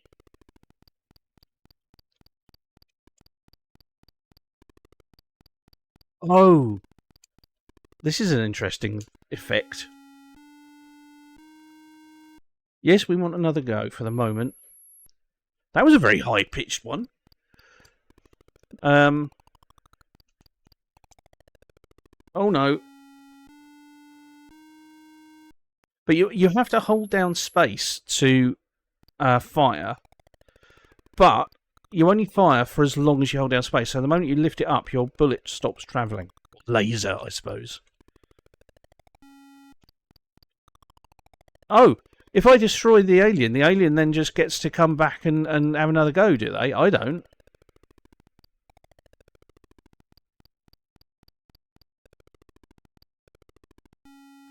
Oh, unless... I'm assuming I'm just going up and down, but maybe I need to go forward, because there's a kind of a back.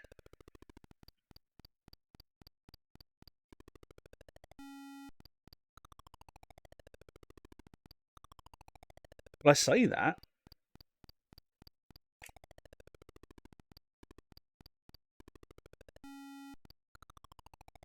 No, I can't seem to move forward, so I don't know if there is actually another button for that.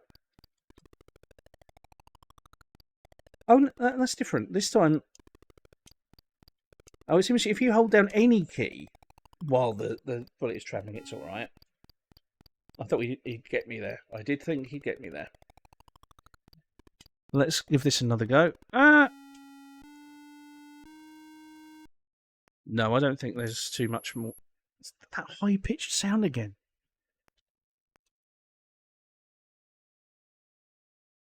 No, we won't go through the listings. I was actually partly just looking to see if there was another programmer's name there, just to give us a little bit of picture. We now know, actually, something that's we didn't know before, which was that they're not all written by one person. I mean, you can kind of tell that from the style, but it's that confirmation we've had two actual names. Right, this one is Ali. Again, it's another one called Ali, so it's going to be Alien something. Oh, it's an actual proper Space Invaders. But no instructions again. Yeah, alright.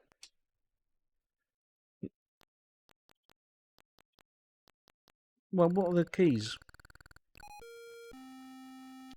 There's no consistency with the keys here. I mean, with the Commodore 64, at least we knew it was a joystick port. Yes. Right, it's ZX and space, I think. Nice little arrows that it fires. Do I only get the one life? Lives equals 3.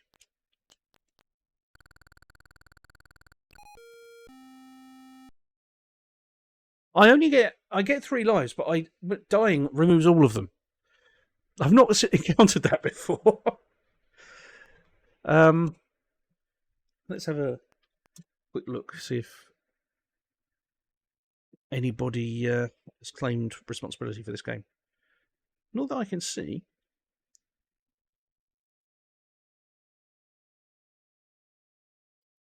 Oh well. Let's load up the next one. And it's going to be another one called Car. This one is to be called Car. And we seem to be in a whole series of games where there are actually graphics. I would go so far as to say, I think these past 3 games were written by the same person. They seem to have a similar style. There's no instructions. I'm guessing they all use the ZX controls. And the graphics that are there seem to be of a similar style. Look at the arrows, I will say. But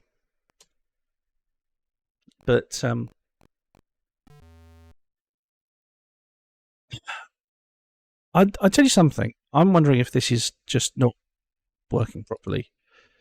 Let's reset and load again.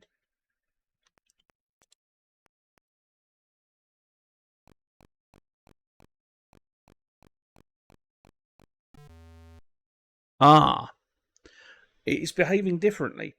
So I'm going to assume I'm actually going to do something that I've never done in one of these before. I'm going back. I'm going back again. Because clearly I should have reset the Spectrum before we did the Alien game.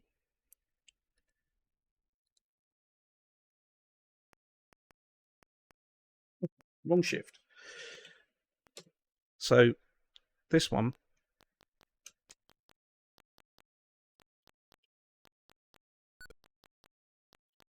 where it was giving me losing me all 3 lives in one go. I think there was something. A previous game had somehow inserted something into memory that was messing that up. And I don't know how. So I didn't think any of these used any machine code. This is now working properly. It's still, responsiveness is poor. It's very, very, very simple, but it is working. So let's keep going.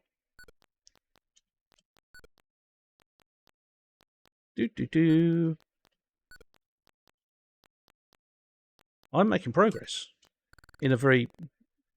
And I don't lose all my lives in one go. So I wonder what happened there. Because normally with these kinds of basic games, you wouldn't expect that kind of thing to happen.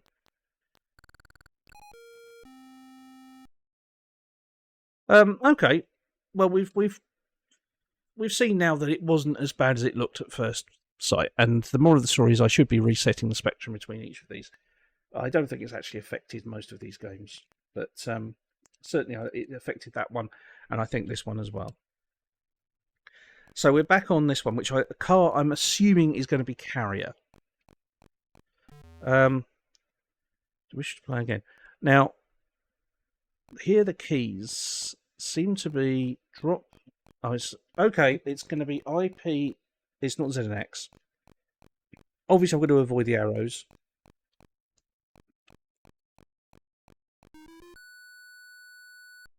Charming music. But again, it's...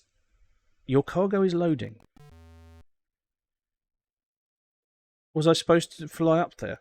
I think I was supposed to fly up there. But again, without instructions, I had no idea what I was supposed to do. But we've seen games similar to this. Right,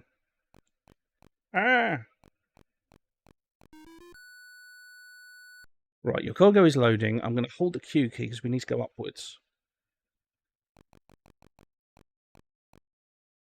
Oh no, I presume I've got to go into this little hole, docking area. Docking complete. What is it docking into? I mean, judge from the size, just think about the size of the helicopter, the size of the carrier. What on earth is it that the helicopter is flying into? And would this not have been a better pick for a space theme? Not really. We've seen the game, haven't we? Let's have a quick look, see if anybody has a byline on it. No. But that's a decent little game within the standards of this tape. And I forgot to update it. So this was 28 car. So we'll just wait for that to update. So there you go, 28 car. The next one is 29 the. So it could be the something. Mind you, we had the whatever it was, and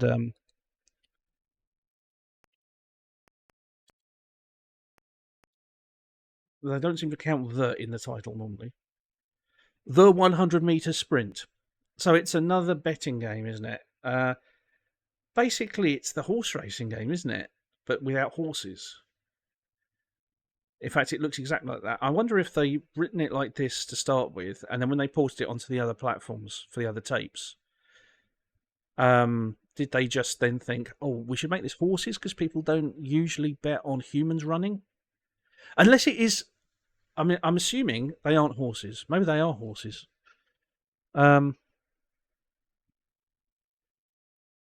Yeah. So let's just see what happens. Oh, there's a little starter there with a gun. They are humans. Possibly. I mean, they might not be. They're painfully thin. Maybe the skeletons. Maybe it's the skeleton sprint. Certainly the one that I thought that I was backing isn't actually winning. I mean, I'm being awkward about it, but there's even someone at the finish, actually. But they've put graphics in. This one is a step above. A cut above.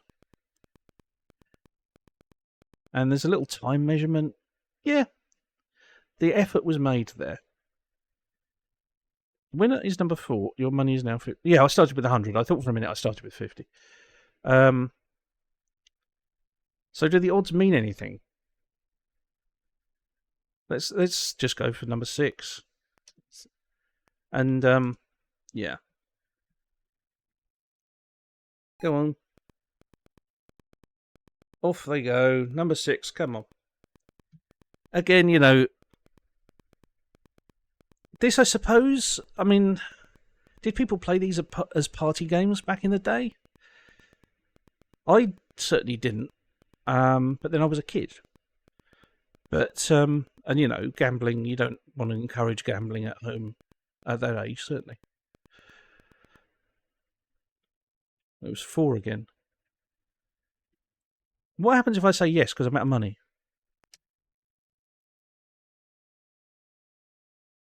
Oh, it just gives me 300 quid. Okay. What happens if I put a rung ring that's out of range? Okay. Can I put in a negative amount of money? Can I put in 0? Can I put in a fractional amount? Apparently I can.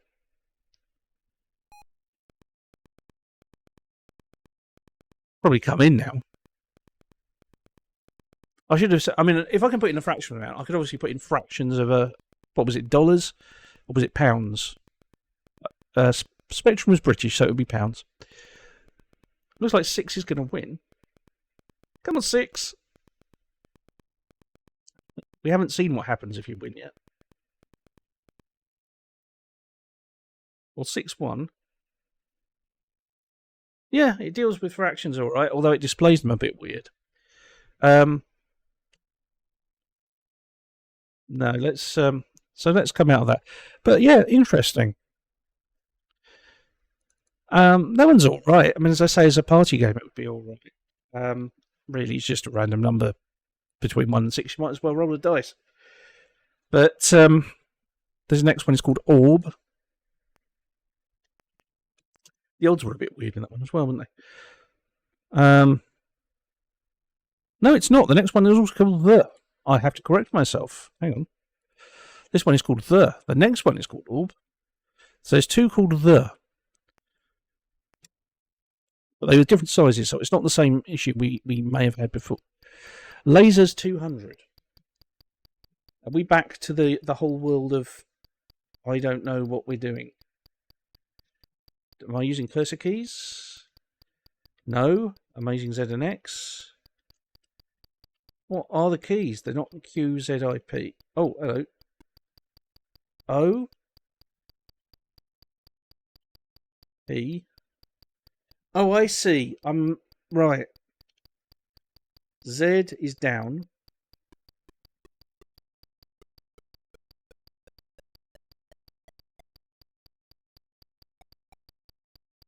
Okay, it's I and O.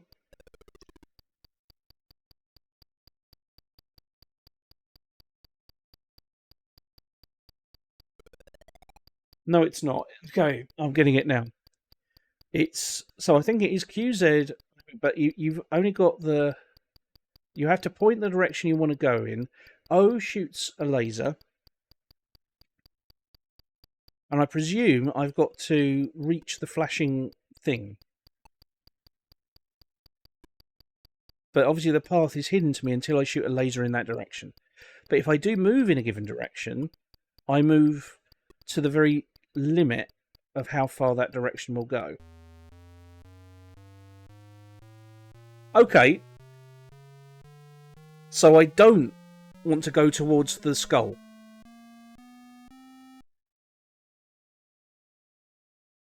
I still have absolutely no idea. I suppose that the danger there is that you might accidentally open a way to it. But do I need to?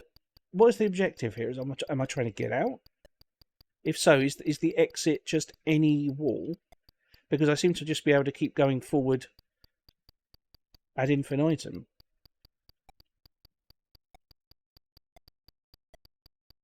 Okay, it was stopping me going too far down the screen there, so I don't think that's it. But is there an exit somewhere?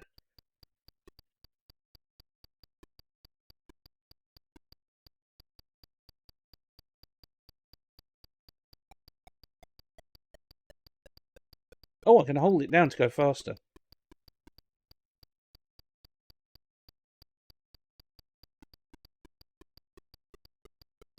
Why then? Where's the game in this?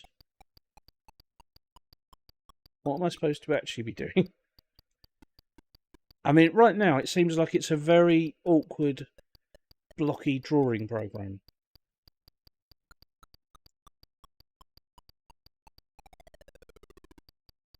Oh, and also, now my lasers have gone below 100, it's suddenly, because it hasn't formatted the numbers properly, so the stray 0 at the end of 100 is now making it look like, what, 860 lasers. I don't understand this game. It hasn't got a name on it. Is there a winner?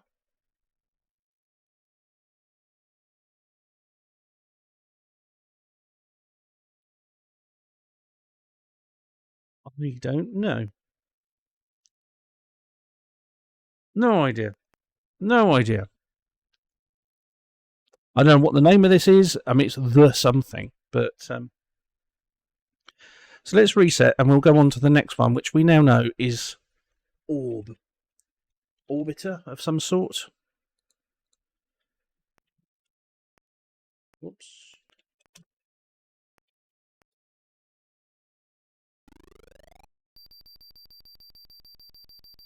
Pogo Dock. It's another one with the great music. Turn that off. Your spacecraft is in an orbit around a planet, so is a valuable cargo. Your mission is to dock with it. How long will you take? Press 7 to go into a further and longer orbit. Press 6 to go into a closer and faster orbit. The mission is to dock with it. How long will you take? So 6 and 7. Is that it? Are those the only two? Right, let's give this a go. Oh, I see.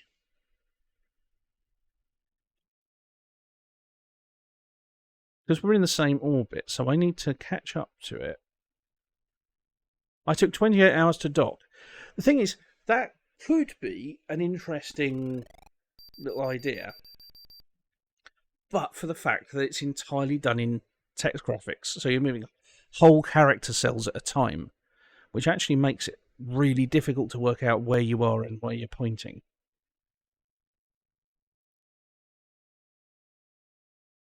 I mean, I'm not even sure. I mean, it would be helpful if it even had something like a number on the screen that just showed you what your current orbital distance was, or what your current velocity was. And maybe what the target one was, because you've still then got to try and match your position. Am I going to gradually catch up with it?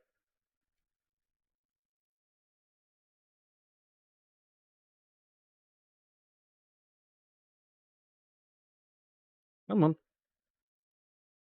There we go. If I go outside its orbit, we should be too close. There we go. No, I've gone too far. I almost managed it by mistake the first time. This is the trouble. I'm not sure how close I actually am, other than it's just either too slow or too close. Too slow or too close. Those are the two options, slow and close. I'm either too fast. Alright, let's catch up a bit. Because the further in you go, the faster you are. Right, so as we go out, then we should let it catch up a bit. Is it catching up? Am I too far out? It's really difficult to tell. Because, again, you're in these character squares and you are sort of moving erratically in and out, and it's not really clear where you actually are in relation to each other. I mean, am I ahead of it, or am I at the same... There, I am. I finally hit it, but a lot of that was trial and error. A lot of it was chance. 272 hours. Ah, the adverts again. So I'm guessing this is another one from UTS. Whoops. Hit K for list. Yeah, it's UTS again. Only this time, out of curiosity, the for statement, line 60, is correct. Shall we just have a quick look at the UTS? Oh.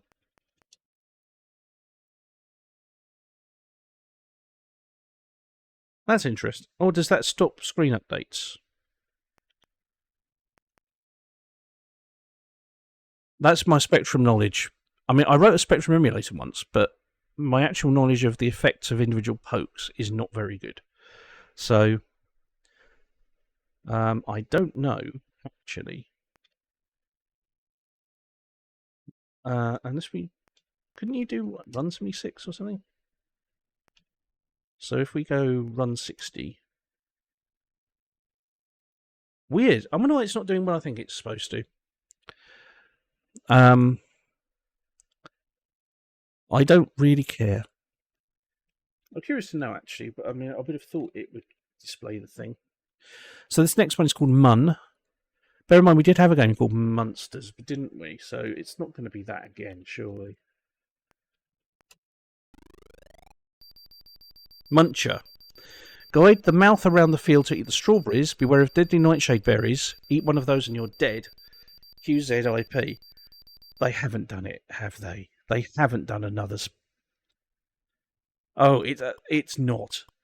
I was really worried there. I thought, oh, it's going to be another...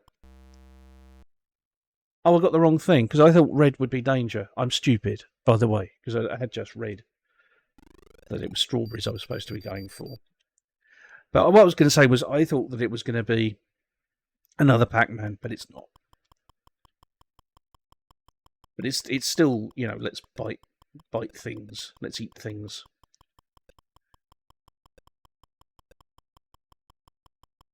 It's funny, it was just a pair of lips. You'd think maybe teeth, maybe go for white. So you're a pair of teeth, false teeth even, going around the place. But no, you're just pink lips.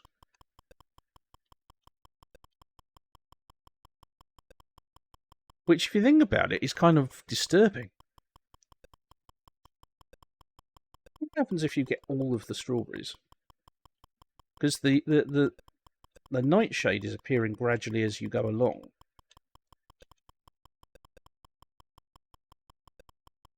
Did it just repopulate the screen? It must do. Well done. You ate those 30 strawberries in 272 munches.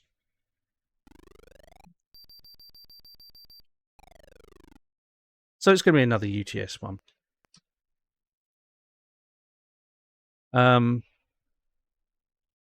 Different line numbers. No, they're the same.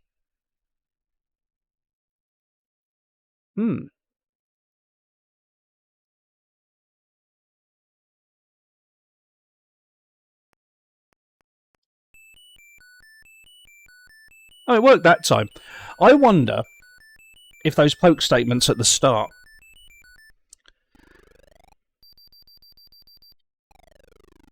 I wonder if they actually are like tamper protect. If they actually stop it from working. I suppose we can find out. Let's try running from 20. Did that change anything? It did! And I didn't notice that. Right. Okay, it changes the basic program in memory. So it actually puts a... If we now do run 20, what's interesting there is that obviously the Go sub presumably does nothing now. It's obviously not an error to Go sub to something that doesn't exist. I'm presuming if we do the go to, that is it not an error to go to a line that doesn't exist? Apparently not. Apparently not. I'm going to try that. If you'll forgive me while I just experiment here. I did not know that. In Sinclair Basic, it is not an error to go to a line that doesn't exist. How about that? There are some weird things, though, in some of these retro basics. Like the BBC Basic, there's a whole thing with that. There's like a puzzle I can do. I've done it on a few people, and no one works it all out. Some people get close, but no one predicts exactly what it's going to do when you enter it. Anyway, this next game is called Bow. Bowls. This game is played by moving the bowler's arm to increase ball distance. Release with Y. Move the ball up and down by using 6 and 7. Move an opponent's ball by rolling over it. Input the scores after each end. What, you have to score it yourself? Isn't that kind of what the computer is supposed to do? Call me traditional. But anyway, this is... great tune. I'm so sarcastic, isn't it? So this is like lawn bowling, isn't it?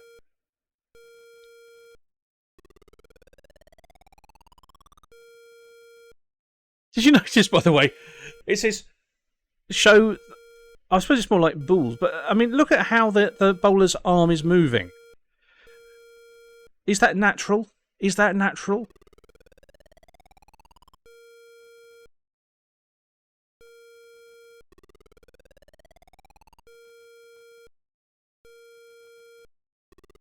And why... You knock out an opponent's ball by landing on top of it, fair enough. But at the end of each end, why do I have to enter the score? Why can't the computer work this out? In fact, that is drilling into my head. Who wrote this? No one knows. You can see the bowler's arms there in binary. Anyway, next game is number 34. Rai, R-A-I. Oh, we should reset. I know that this game is so simple it shouldn't affect anything, but bearing in mind what happened earlier, let's be fair. Rai, and it is... Oh, shut up. I'm going to make it nicer for you. There you go. Turn off the sound. You don't have to listen to that. 8, 9, and 0. They are smiley faces. Look at that. They look like aliens, but... Oh, they are supposed to be aliens. Those ones at the top, I think it's quite neat, because they look like aliens and they're smiley faces. It's saying 8, 9, and 0, but that isn't what it's actually responding to.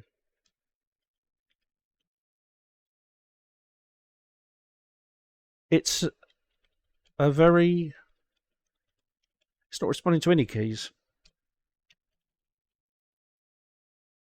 Do you know why? Oh, wrong window. Oh, look at that! How cute! You just press it, but the missile appears very briefly, but it doesn't actually travel up the screen. At least you don't have that thing where you have to sit there and wait for it. Also, the aliens don't move. Makes it very easy to...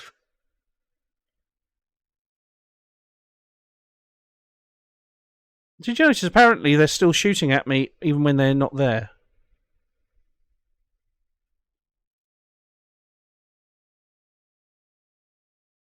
I would consider for a minute that maybe it wasn't working properly because I had, but the fact is I did reset the spectrum.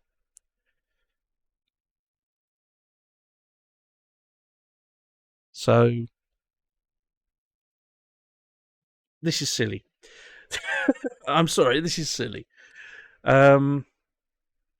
Raiders. Looks like it's the same coder again.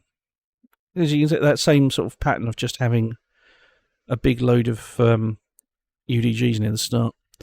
So, next one.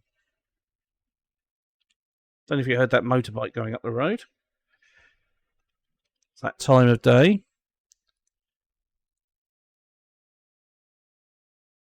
I don't know what I meant by that. Fee. So it's a fee. Field? Could be field. Let's try it. Cursor keys to reach avoiding the farmer's dog and an invisible minefield. Cursor keys. Get on with it. Oh.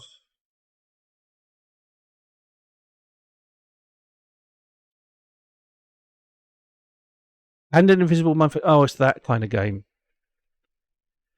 Farmer's dog, which doesn't have a proper tail. Invisible minefield, though, isn't that just, again, that's cheap. Why is that a thing?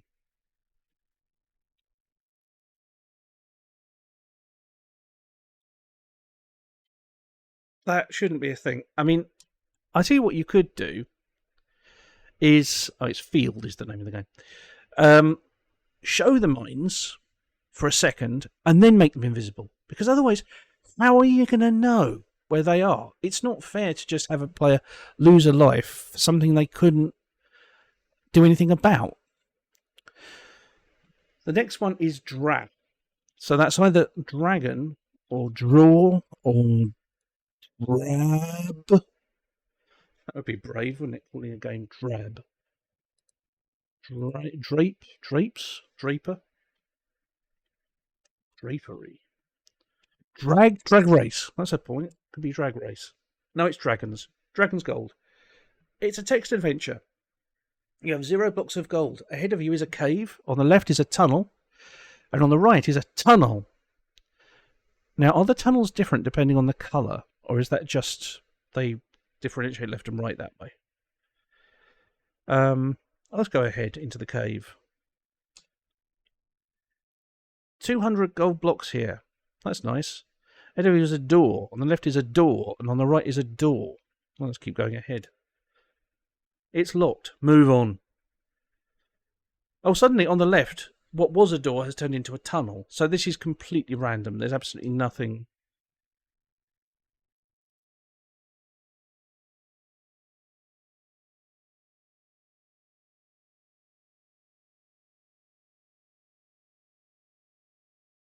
It just quits. It quits to basic.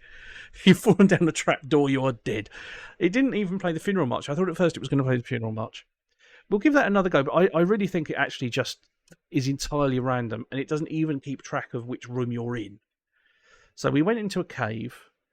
Although it was... No, it was cave, tunnel, and tunnel before, but they're going to cave this time. 300 gold blocks this time. Let's go to right. A dragon lumbers towards you. It demands 234 gold blocks, or it will eat you. Well, I've got those. It can have them. Stand by.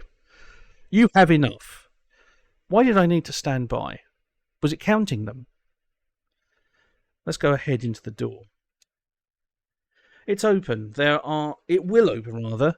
There are 200 gold blocks in here. There is a lake here. You cannot see the far side. Are you going to try and cross it? Yes. Hang on. You have escaped with 66 blocks of gold. Drowned. How is that escaped? Or was that the whole idea in the first place? And 66 blocks of gold. That's a lot of gold.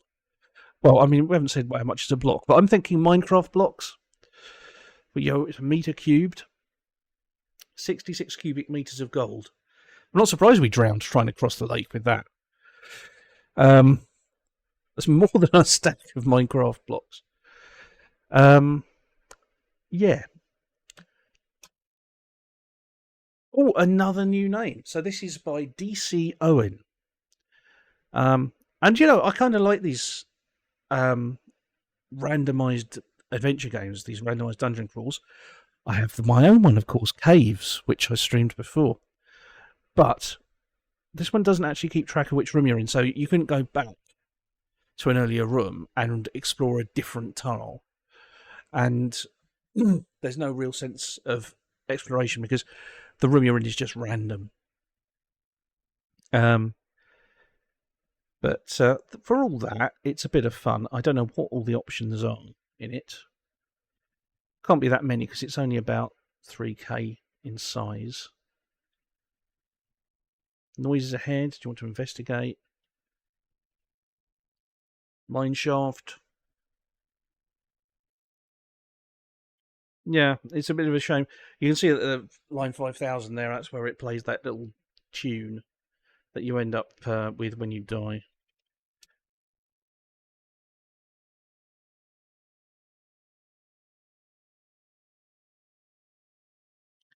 There you go. But yeah, it's all right. It's all right. But random little dungeon crawl, but without a great deal of depth. I prefer it when there's a little bit more depth. So next game is called Spa. I'm guessing space, and we should reset just to be fair.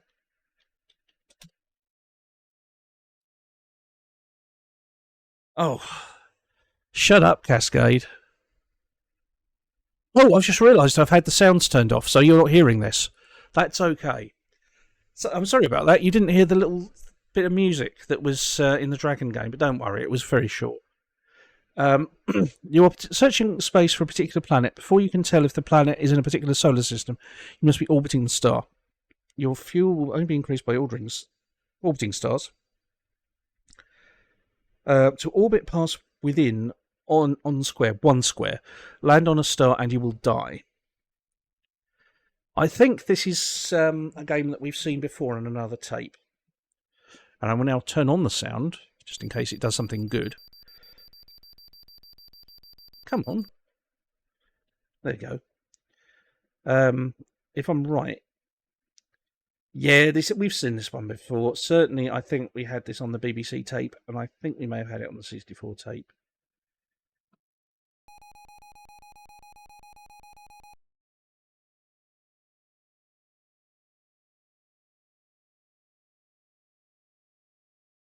Yeah, we've had exactly this game before.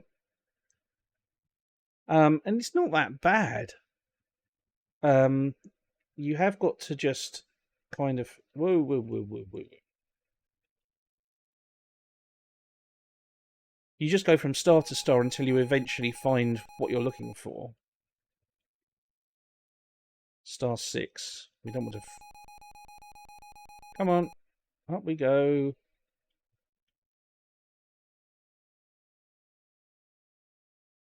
Orbiting star 5. One of these stars is going to have the thing we're looking for, but ultimately you just have to kind of just judge your movements. Star 2. 3 units of fuel. Oh, that was it. 32 units of fuel left. That is the game. And it's not a bad little game. Very, very, very simplistic. But unlike some of these, it is at least a game. And of course, it's going to be our old friends UTS. Although it doesn't have the protection on it this time. It doesn't have the protection. So I wonder what the story was there. Why some of these do and some of them don't.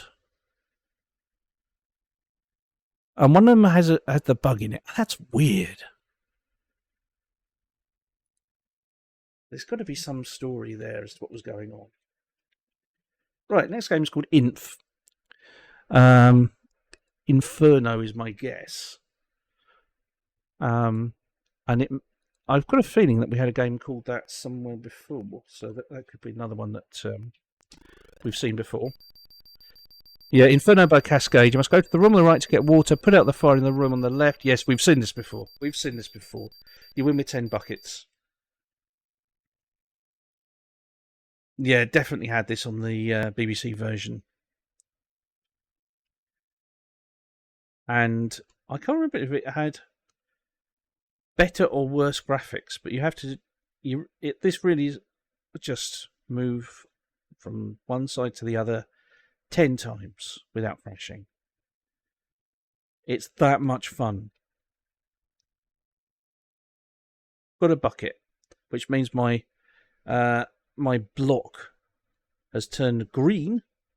Green water will put out one fire, so it's 10% of the game, but it's that, and it's not really much to it. Of course, it's a UTS game without the protection this time. I was actually just wondering what it says if you. I was wondering what it says if you actually win. It probably just puts up a thing saying you've won, well done. Do you want to sell us a game?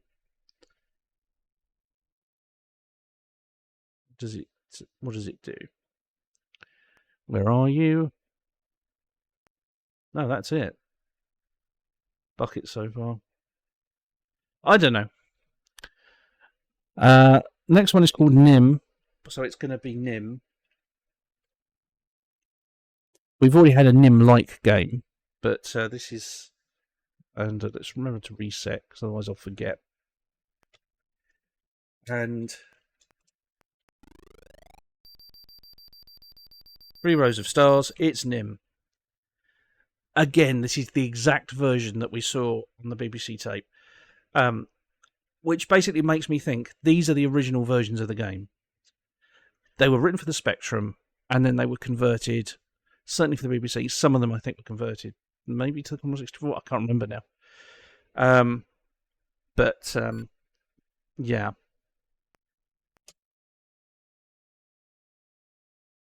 Your move is 6 from row 1. 6. 6 from row 3. So it takes the last lot.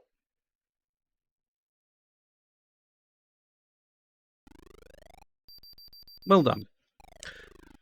Well done, it won. Right, next game. I'm not going to spend any time on Nim, really, because I've done it before, and it's not that interesting as a game, really. But mathematically, there's an analysis you can do of it, but yeah, that's beyond the scope of this. And so the next game is Voy, which is going to be Voyager, unless it's Voyeur or something, which would be bizarre. This is the Cascade Cassette 50. You never know. Oh, look at this. We have some graphics. Voyager. By D. Brown. Another new name. Interesting. Well, let's see what this one's like. Now, looking at the size of the file. 16K. So this is okay, this could be a proper game. Okay. 2 more lives left. What keys do I use? It's the cursor keys. Now, I've got a feeling we've seen this game somewhere before as well, or something very similar to it. Travelling sideways and trying to collect particular things, but it wasn't as good. This is nice and fast, nice and responsive. I'm inclined to think this is probably written in machine code. Probably one of the few games on this tape which actually is. I mean, okay, it's not up there with the best of Spectrum games, but it's light years ahead of the actual... of most of them.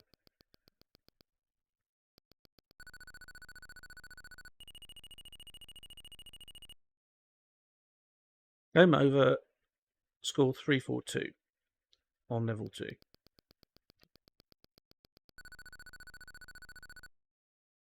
Yeah, that was slightly awkward because I realised I'd slightly forgotten what I was supposed to be collecting, and the X-shaped things look like the sort of things that you would end up crashing into rather than... Oh, that's confusing now because it's red and white things. Is it? Oh. 1 more life left. Nice variety of things. ultimately it's just the same game each time. Just collect that many aliens. Oh, crash. Is it going to be the... Now, are the aliens random each time? No, they're not. They are per level. Actually, within the limitations of the Spectrum's graphics system, just using UDGs and screen attributes, you could achieve quite a lot of combinations, actually, with very minimal work.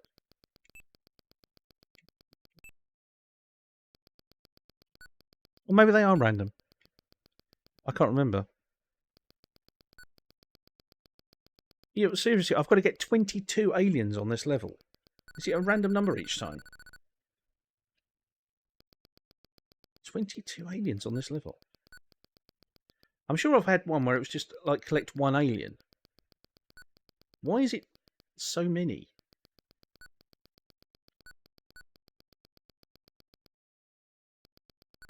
Oh. Well, I've got to say, it is a game, which is, first of all, better than some.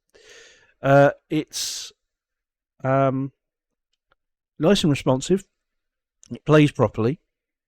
And it works, you know, there's an element of fun to it. And if I didn't have all the other games to get through, I would maybe give it a bit more time. Oh, scrolling's a bit weird. I was curious to see... Well, no, we saw the name, didn't we? Because it's black on black, that's what... Oh, I see. I think, yeah... Or is that a copy protection thing? Just to stop people like me poking around in its innards.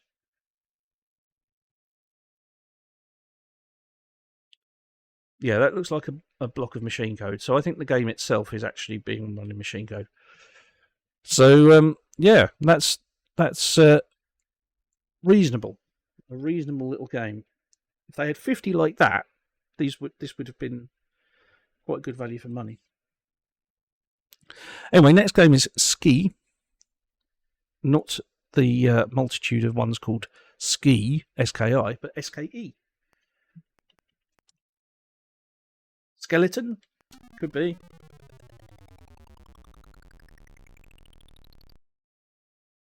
Oh no, Etch-a-Sketch, and it's another new name. Mark Elliott. Mark Elliott. This is a drawing of a well-known drawing game. This version, though, is very much more advanced, which you'll see.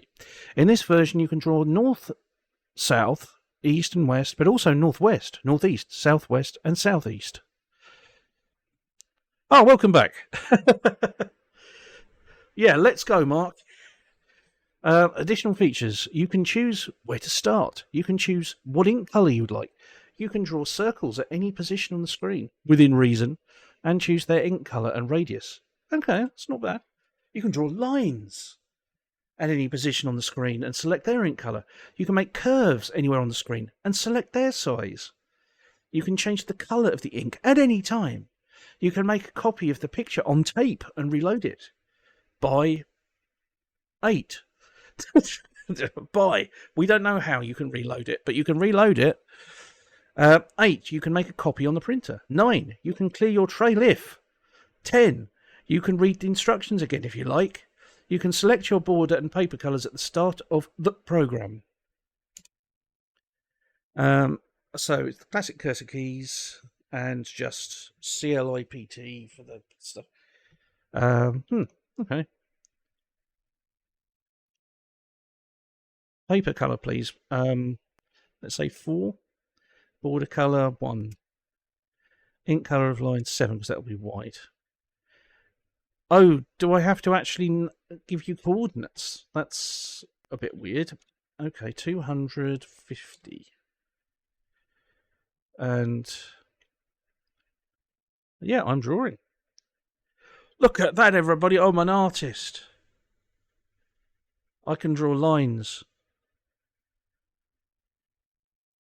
Look at this. This is proper streaming now. Art stream. Check it out. Let's do a circle.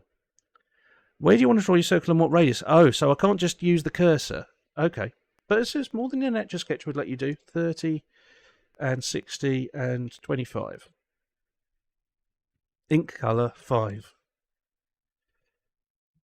Okay. And now my ink colour is cyan. Let's change ink colour to 3. Actually, I can illustrate the old issue of Spectrum Colour Clash now. Because if I bring my line close to... You see, if I bring the line too close to something else, the colour overwrites the entire character square of colour. Can I change paper as well? No. I'd lost my position on the keyboard, which was why I kept going off in the direction I didn't want to. What I was hoping to do is lead you on a little journey towards the circle. It is art. This is high art. And the circle comes into existence. So there's also... No, that was the circle command. We want... So if I make it 150 and 70, and we'll have a ink colour this time be 0. Oh, no clipping. But again, you can see the problem of the black circle being drawn over the magenta and white lines there, that it's left a trail. And that would be even worse if I could change the paper colour as well, because then you'd get squares of background colour changing. But yes, inched you out of range. I'd forgotten that the Spectrum didn't actually clip things on screen. But for a little drawing program, I'll tell you what, it's better than the drawing program that used to come with the Electron's introductory cassette. I'm actually trying drawing real pictures with that. You could do stuff with this. You know, that would be an interesting little challenge for somebody to actually draw a picture with it. But I mean, you could hardly do a Bob Ross, or at least not the same speed. But so the next one is BLI, blind something, blink. Let's find out. JPP. Oh, Mark Elliott again. Manhattan Blitz. Oh, it's the bomber game. Right, it's just the classic Blitz. 1982. The idea of the game is that you're a bomber pilot and your plane is running out of fuel. Because of this, you must obliterate Manhattan. Let's just go over that again. The idea of the game is that you are a bomber pilot and your plane is running out of fuel. Because of this, you must obliterate Manhattan. I don't think any pilot has gone through that thought process. You are gradually losing height and must drop your bombs onto the buildings. But beware, because misses could cost you your life. Cost you your life? Oh. All the lives of the other people don't matter, apparently. There are 5 speeds of difficulty. If you manage to bomb all the skyscrapers, you can land and refuel. And presumably at that point, you will be, to say the least, arrested. But B, so let's start with 2. For colourful, again, this is, we've seen this game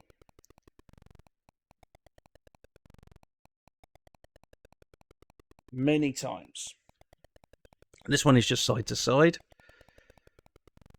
It doesn't do a whole building in one go.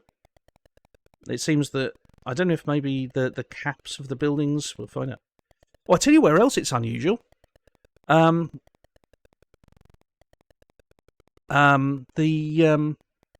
plane carries on while the bomb is falling, although you do get that with some versions, but some don't.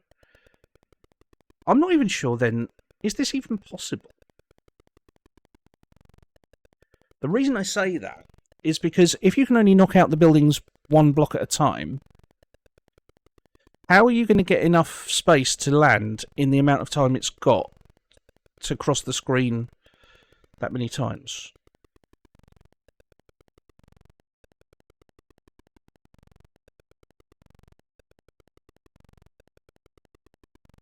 Yeah, I'm not sure. I mean, I presume... I'm guessing Mark Elliott did it at one point.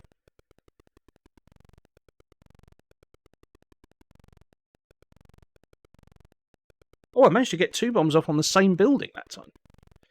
Maybe that changes it. But in order to land, surely you're going to have to make enough space across the whole screen.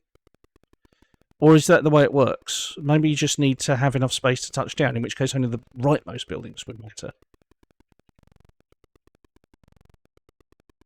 I don't know.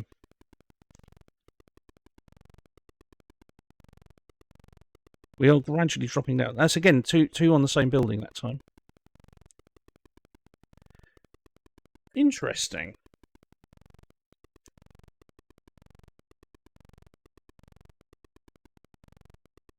Look at that. Yeah, a very real chance of hitting that tall one. Maybe it is possible. Maybe it's possible. And I always talk about responsiveness. Well, it does seem to be, but of course you've got the old, oh, I'm going to end up hitting that building. But I'm going to hazard a guess that actually you could do it. You have to keep pressing the bombs very, very quickly, but I think you could do it. I think you could.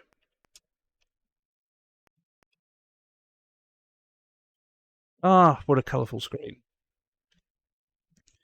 Right, well, we'll move on. The next one is Fish. What will that be? Fish. Fish. It's got to be something to do with fish. My first reaction was fiscal, and I don't think it would be that. Fish. Firstly, choose your tackle from the shop. Instructions included. You will develop your tactics for fishing as you play more. Whether to try to catch a huge conger or cod, or easier small fish. When you see a bite, press 0 to strike. You are in the tackle shop. Yeah, so? You have £30 to buy a rod, reel, line, weights, bait and hooks. Do not spend over £30 in total, but try to fully equip yourself. Firstly, choose a rod. The larger, the stronger. Best place each line. Input your number choice of rod. This is going to be the sort of game that I've chosen the 8-foot rod. Yes, I have. I now have £18. I must choose. I'm just going for medium sort of choices here. 3. I said 3. I've said 3 times now. Now choose some bait. I'm just going for something in the middle. I don't really know anything about fishing other than I've seen some of the stuff with Paul Whitehouse and Bob Mortimer. And I haven't really paid much attention to the fishing stuff. More really just watching Bob Mortimer. Now buy books buy hooks and weights. Hooks are 10p each. Input number of hooks. I have £8. So let's get 10 hooks. I bought 10 hooks. I have £7. Weights are 50p each. I'll buy 5 weights. I know it's not as many as I... Okay. You fall over on the way. You lose 1 hook. You only have 9. What? A random event? It didn't say anything about that would happen. Oh, I think we've seen a man that looks like that before, haven't we? The basketball game. So I think it's the same coder. What bait? I can't remember now, can I? It's going to be the crab, isn't it? I don't have that bait. Well, what are the options?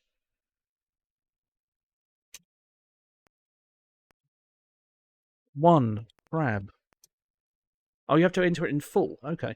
Your casting distance with a 8-foot rod is 80 yards. Okay. 60 then. Ready to cast?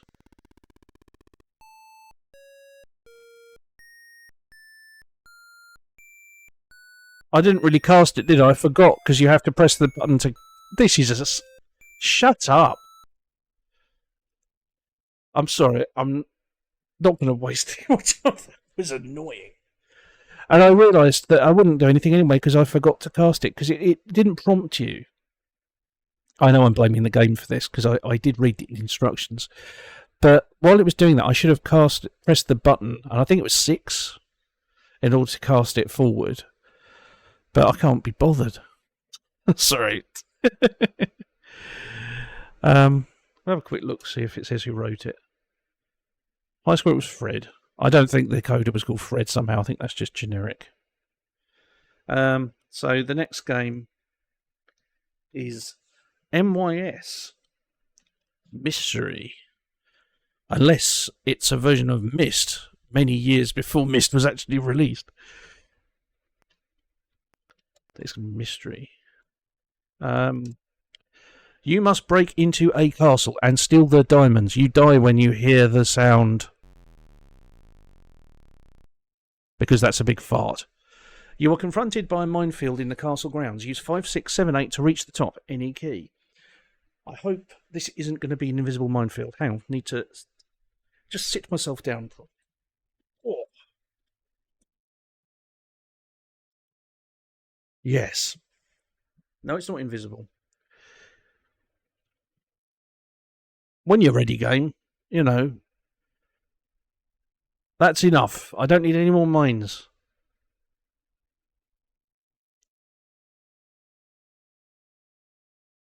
Bloody hell. Ooh, he moves quite fast. Gotta be light on the old keys for this one.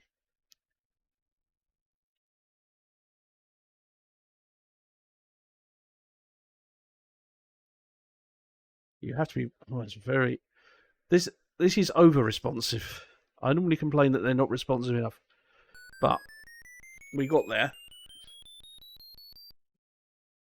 You have skillfully manoeuvred... I'm just looking. Yes. Oh, no! They haven't spelled manoeuvred right. They've put an extra E in it before the R. So it's a kind of hybrid of the American and British spellings. So near and yet so far. Shouldn't be picky. You're skillfully manoeuvred through the minefield, but have set off a safety alarm. Make your way up the hill using 8 and jump over the balls using 7, any key. Up the hill and jump.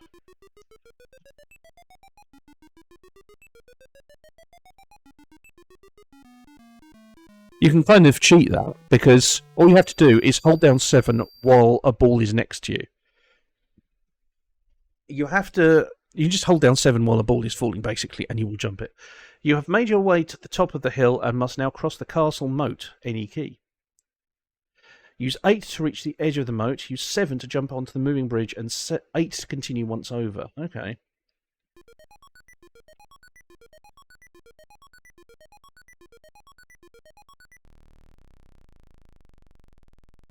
I put it to you that I did actually get on the bridge. Oh, it's Fred again. Oh. Shall we try again? Why not? Why not, indeed? I forgot about this bit, though. Yeah, so you actually get to admire the careful placement of the mines, which isn't at all random. It was carefully planned. He says, running straight into one. No, but you had your chance.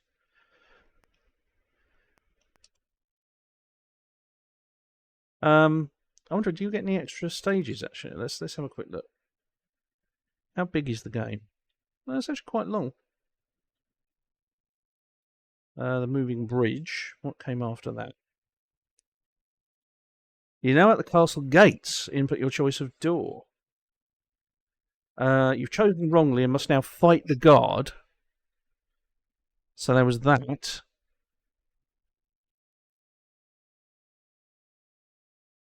I'm going to buy a minefield. I don't know, maybe the stages are actually random. I didn't check that. Maybe it goes through a series of random stages. You now have to catch the 10 falling diamonds in your sack. Use 5, yes, blah, blah, blah. Well, give it credit for having stayed, a number of different stages. You must break into a castle and steal the diamonds. You die when you hear the sound. Confronted by a minefield. Okay. Maybe it is the same every time. Okay. It would have been interesting if the sequence was different each time. Next is Gal, which I'm going to assume is Galaxy, Galactic. Let's just reset and JPP. Galaxy Defense. Oh, it's got graphics. Written by M. Lewis, character designed by E. Lewis. So, more names. Nice that they actually get a credit. I know that, sort of run these games down a bit, but, people, presumably, some of these people were people that had sold games to the company for a tenner, maybe. And, at least they get a bit of posterity. They get remembered in some sort of way. So ZX and P, defend your space station as long as possible. You have 10 energy units to start with. You gain more when you destroy the aliens and lose it if they land. Okay. Skill level, I don't know what the ranges are. But I'll say 1 because I have no idea what's going on. Oh, proper graphics.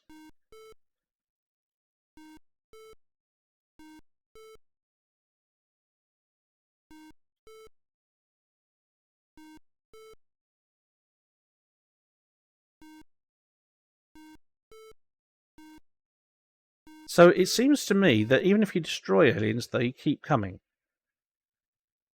Or maybe it's just you hurt them a bit. Or do they change? No, they change colour back again. I suppose it's just you keep the energy going as long as you can.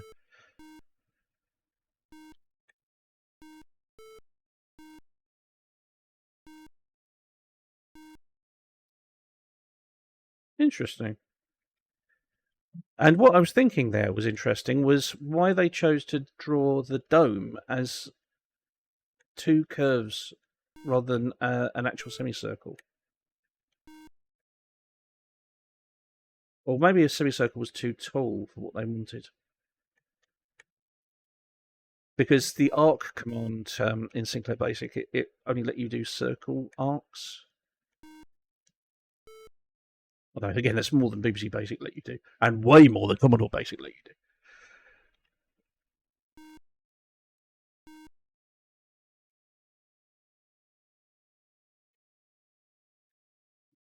Come on. I seem to have more energy than I started with, despite the aliens landing. Oh.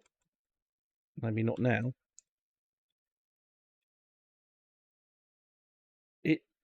It goes through phases of being quite responsive and then not.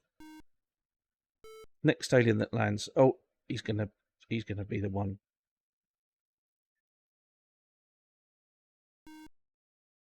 Well, maybe not. I've got energy of 2. I have the energy of 2. Oh dear. Come on.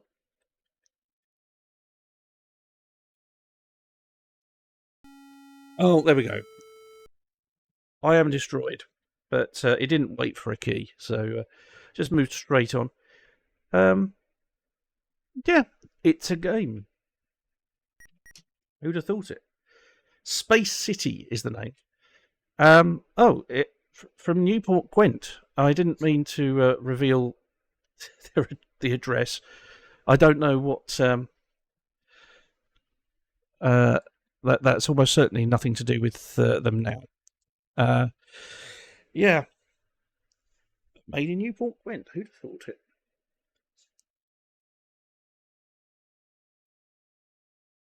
Right, next one is CYP. So I'm presuming Cypher. I suppose it could be Cyprus. Unlikely. Cypher, though. It's got to be Cypher. It's running, but it's blue. Maybe that's the Cypher. It's Cypher. Do you want to see the instructions? Yes, please. It's got instructions. Cypher is a game in which you're Oh. It's Mastermind. It suddenly occurred to me. You have to guess the code. Yeah, blah, blah, blah. After entering your guess, the computer will give you clues with black and white pegs. It's Mastermind.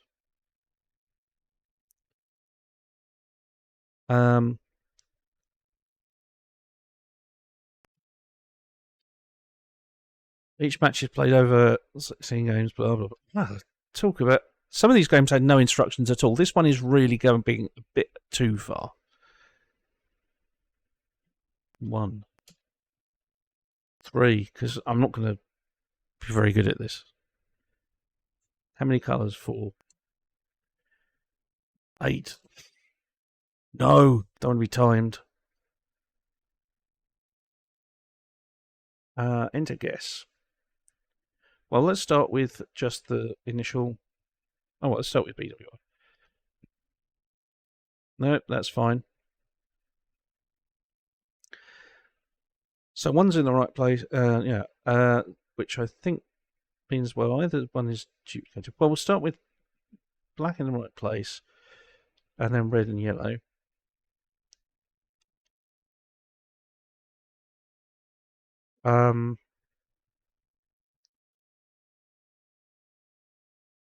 Let us then try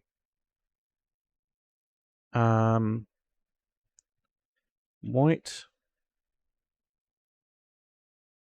black, red. No, white. I read that mentally as "Are you sure?" Not change guess. Okay, so one is in the right place. Maybe the red is in the. In which case, let's see if it's white, red.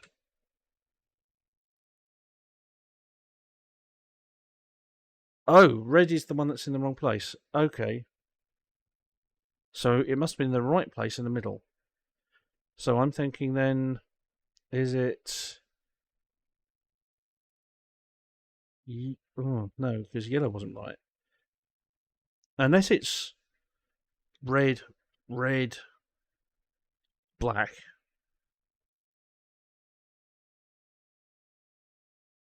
Oh.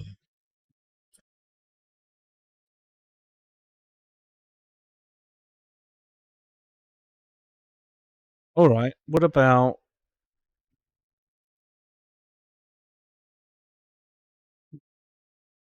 Maybe yellow isn't in the right place. But then it said that neither of them were right. Have I got this the wrong way around? I'm thinking that black means it's in the right place. Hang on. I'm making a right mess of this. Let's try again. Why does it take so long? Oh, it's because it's been basic and it's setting up all of the... We'll just go with the instructions. I just want to see. Black and white pegs. Which one's which? White peg. It's what I thought. It's actually what I thought. Okay. 3, 4, 8. No. So we are starting again. It'll be a different code.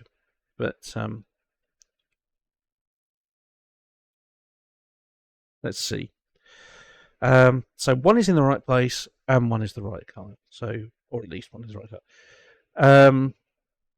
So it was the same strategy, really.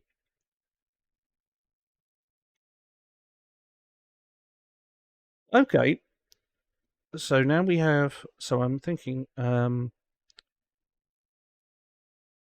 Let's try red, black, red.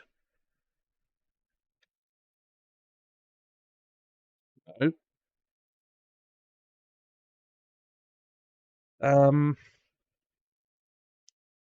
So the one that was in the right place could have been the white one, actually. So maybe it then would be yellow, white, black. Yes!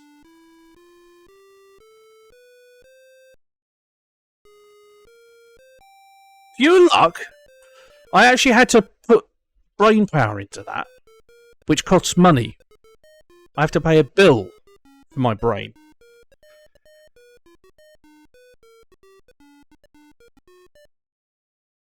No.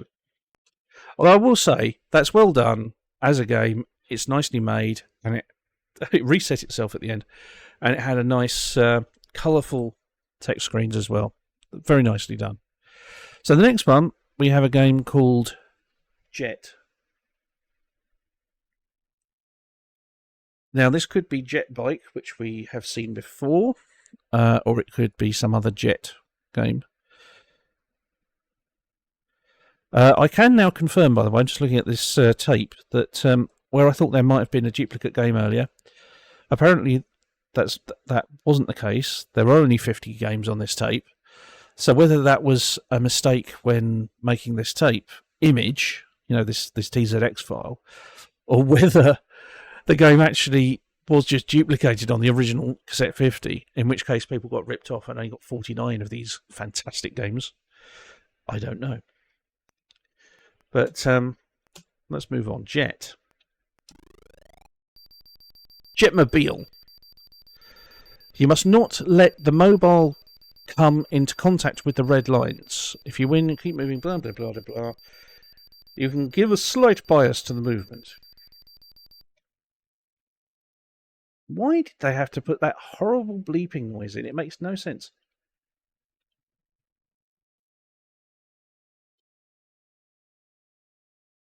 I see. No real graphics for this one. I mean, it's colour without actual any detail. And a bit of flicker. It's as they say, the movement keys, they do affect the velocity a little bit. But it's not really I mean, it's enough, I suppose, to give it a bit of a steer. The difficulty, I think, is those sides, left and right there, because they will get thin very, very quickly. Although, I don't know, I'm managing all right. Tempting fate. Come on. Then what? Oh, I've won.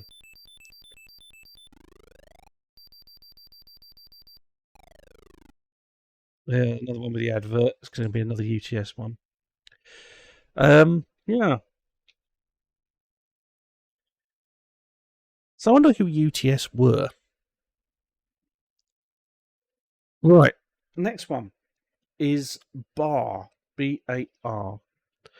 It could be a bartending game. It could be a bar. The barber game? I don't know. Barrel jump. Oh, we've seen that one before. We've seen this before. So it really is press any key to jump the barrel.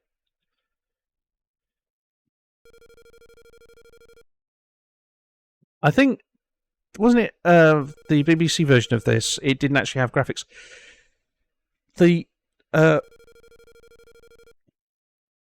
The running movement is actually quite. I mean, there's no animation, but I like the leg out at the back like that. It gives a sense of speed with no animation at all. This is just a rhythm game.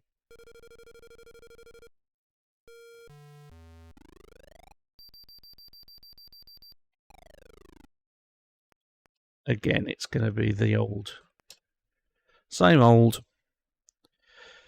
Right. So the next game, we're nearly there, is ATT. Attack. It's got to be attack of something, hasn't it?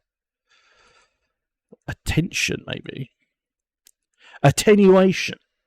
How about that? Attenborough. Maybe it's a reference to David or Richard Attenborough. It is attacker. You must capture the attacker by making a move through the gate of your trap. If you do not catch him quickly enough, he will take 100 of your points. Gate and kick. Gate and kick. Oh, I see.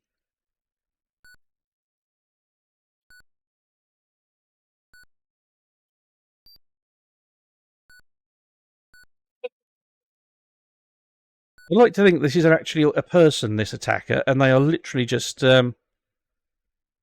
bouncing around aimlessly.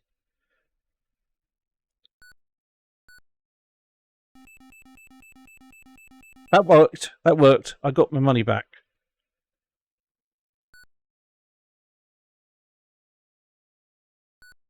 Oh, so when you give him a kick, it's actually a random direction.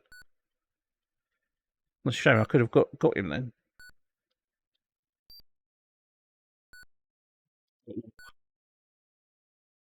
Yeah. He's too clever. That kick stopped him altogether. There we go. Got him that time. It's funny. There is an element of challenge to this. It's nearly fun. Come on.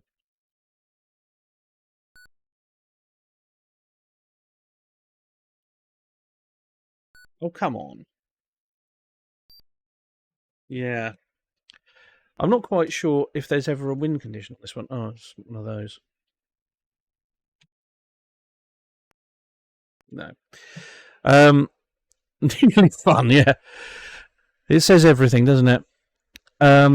Which brings me on to game number 50 on this tape, which is Spa. It's going to be another space game. Remember to reset the spectrum, because we've had that problem.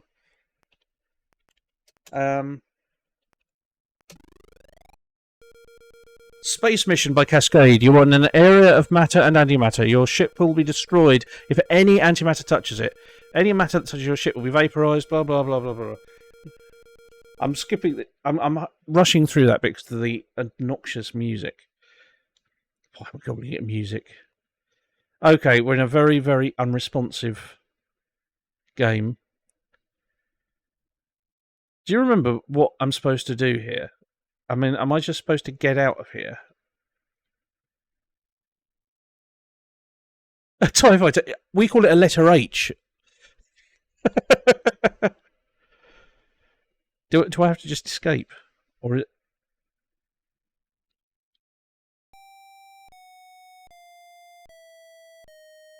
It's clearly a letter H.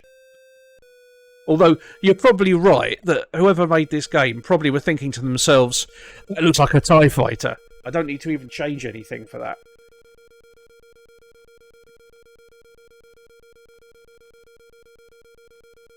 Oh, I see. So we've got to try and move the antimatter and the matter together. Which could be interesting if it didn't feel like, you know, I was trying to control the game through a pile of poo. No!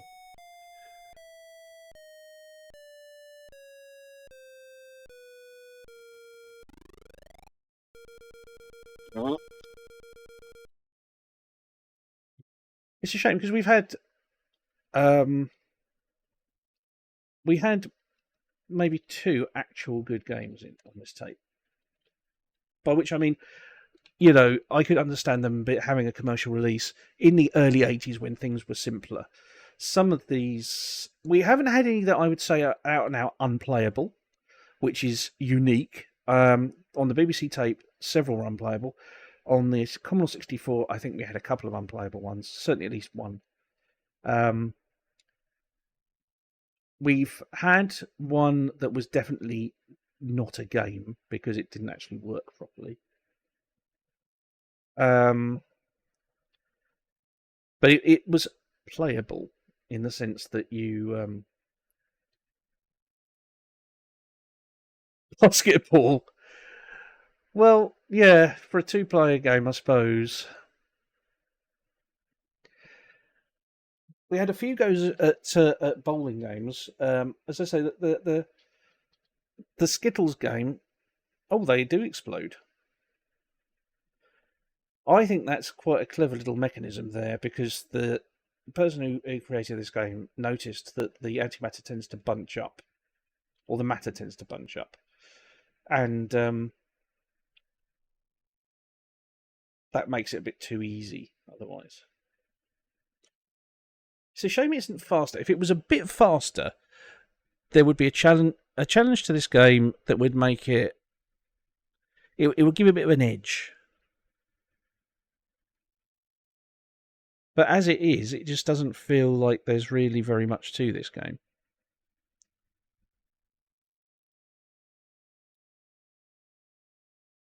We actually had some matter pass right through all the antimatter there, I think.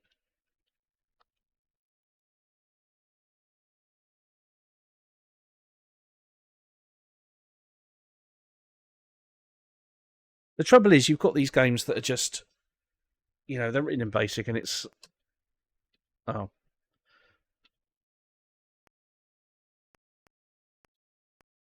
What the colour one is...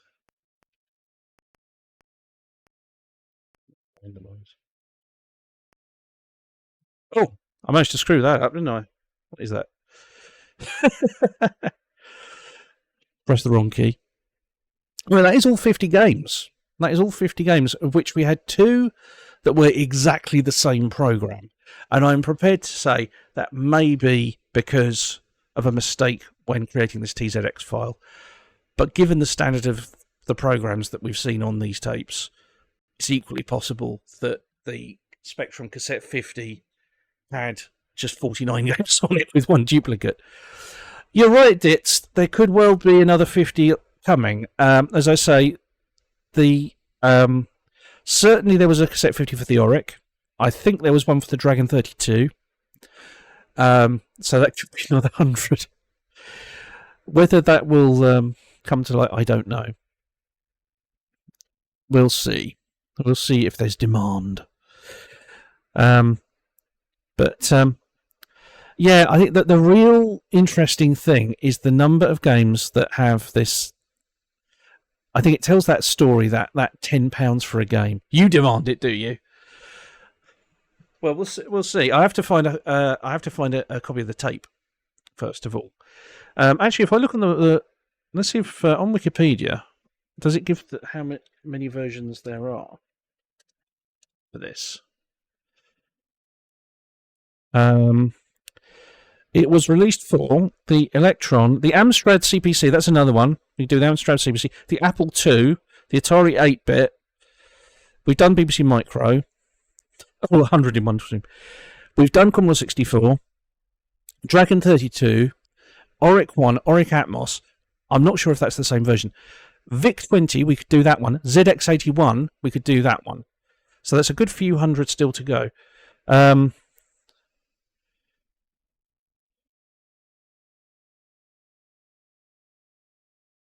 Actually, it kind of destroys the thing here, because there's...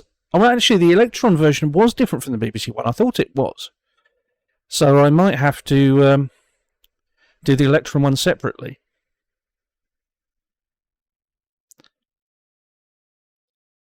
But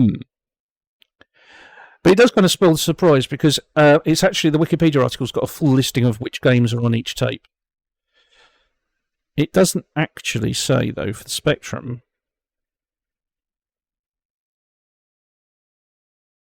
Actually, let me just double check this, because we get an answer now on this thing for MIC. What was the actual game? That one. I'll move the tape back and we'll load that one again.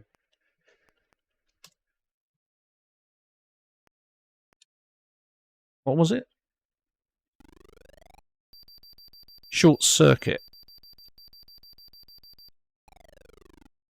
And there's the old advert. Now, was that right? Short Circuit. Is that listed? Microtrap, number 13. Motorway, number 14. Mazer Eater, number 12. So I think this is actually a bad copy. So, in theory, there's a game missing. What one is it? We definitely saw Motorway. Was Mazer Eater there? Mazer Eater was there too. So, I don't know. I don't know what happened there, or indeed what's missing, if there is a game that's missing from this tape. Number 50 is Space Mission, which we definitely saw. Yeah. But yeah, the version of Frogger was quite good. That was nicely made. And there was another one that was quite good as well, but I can't remember what it was. That's the trouble with 50 games, you know. You immediately lose track of something. Some of these were nice ideas that could have been developed further. I've just noticed there's an article on Pixelatron where they've interviewed people that worked on these games. And, yeah, they were given 10 quid.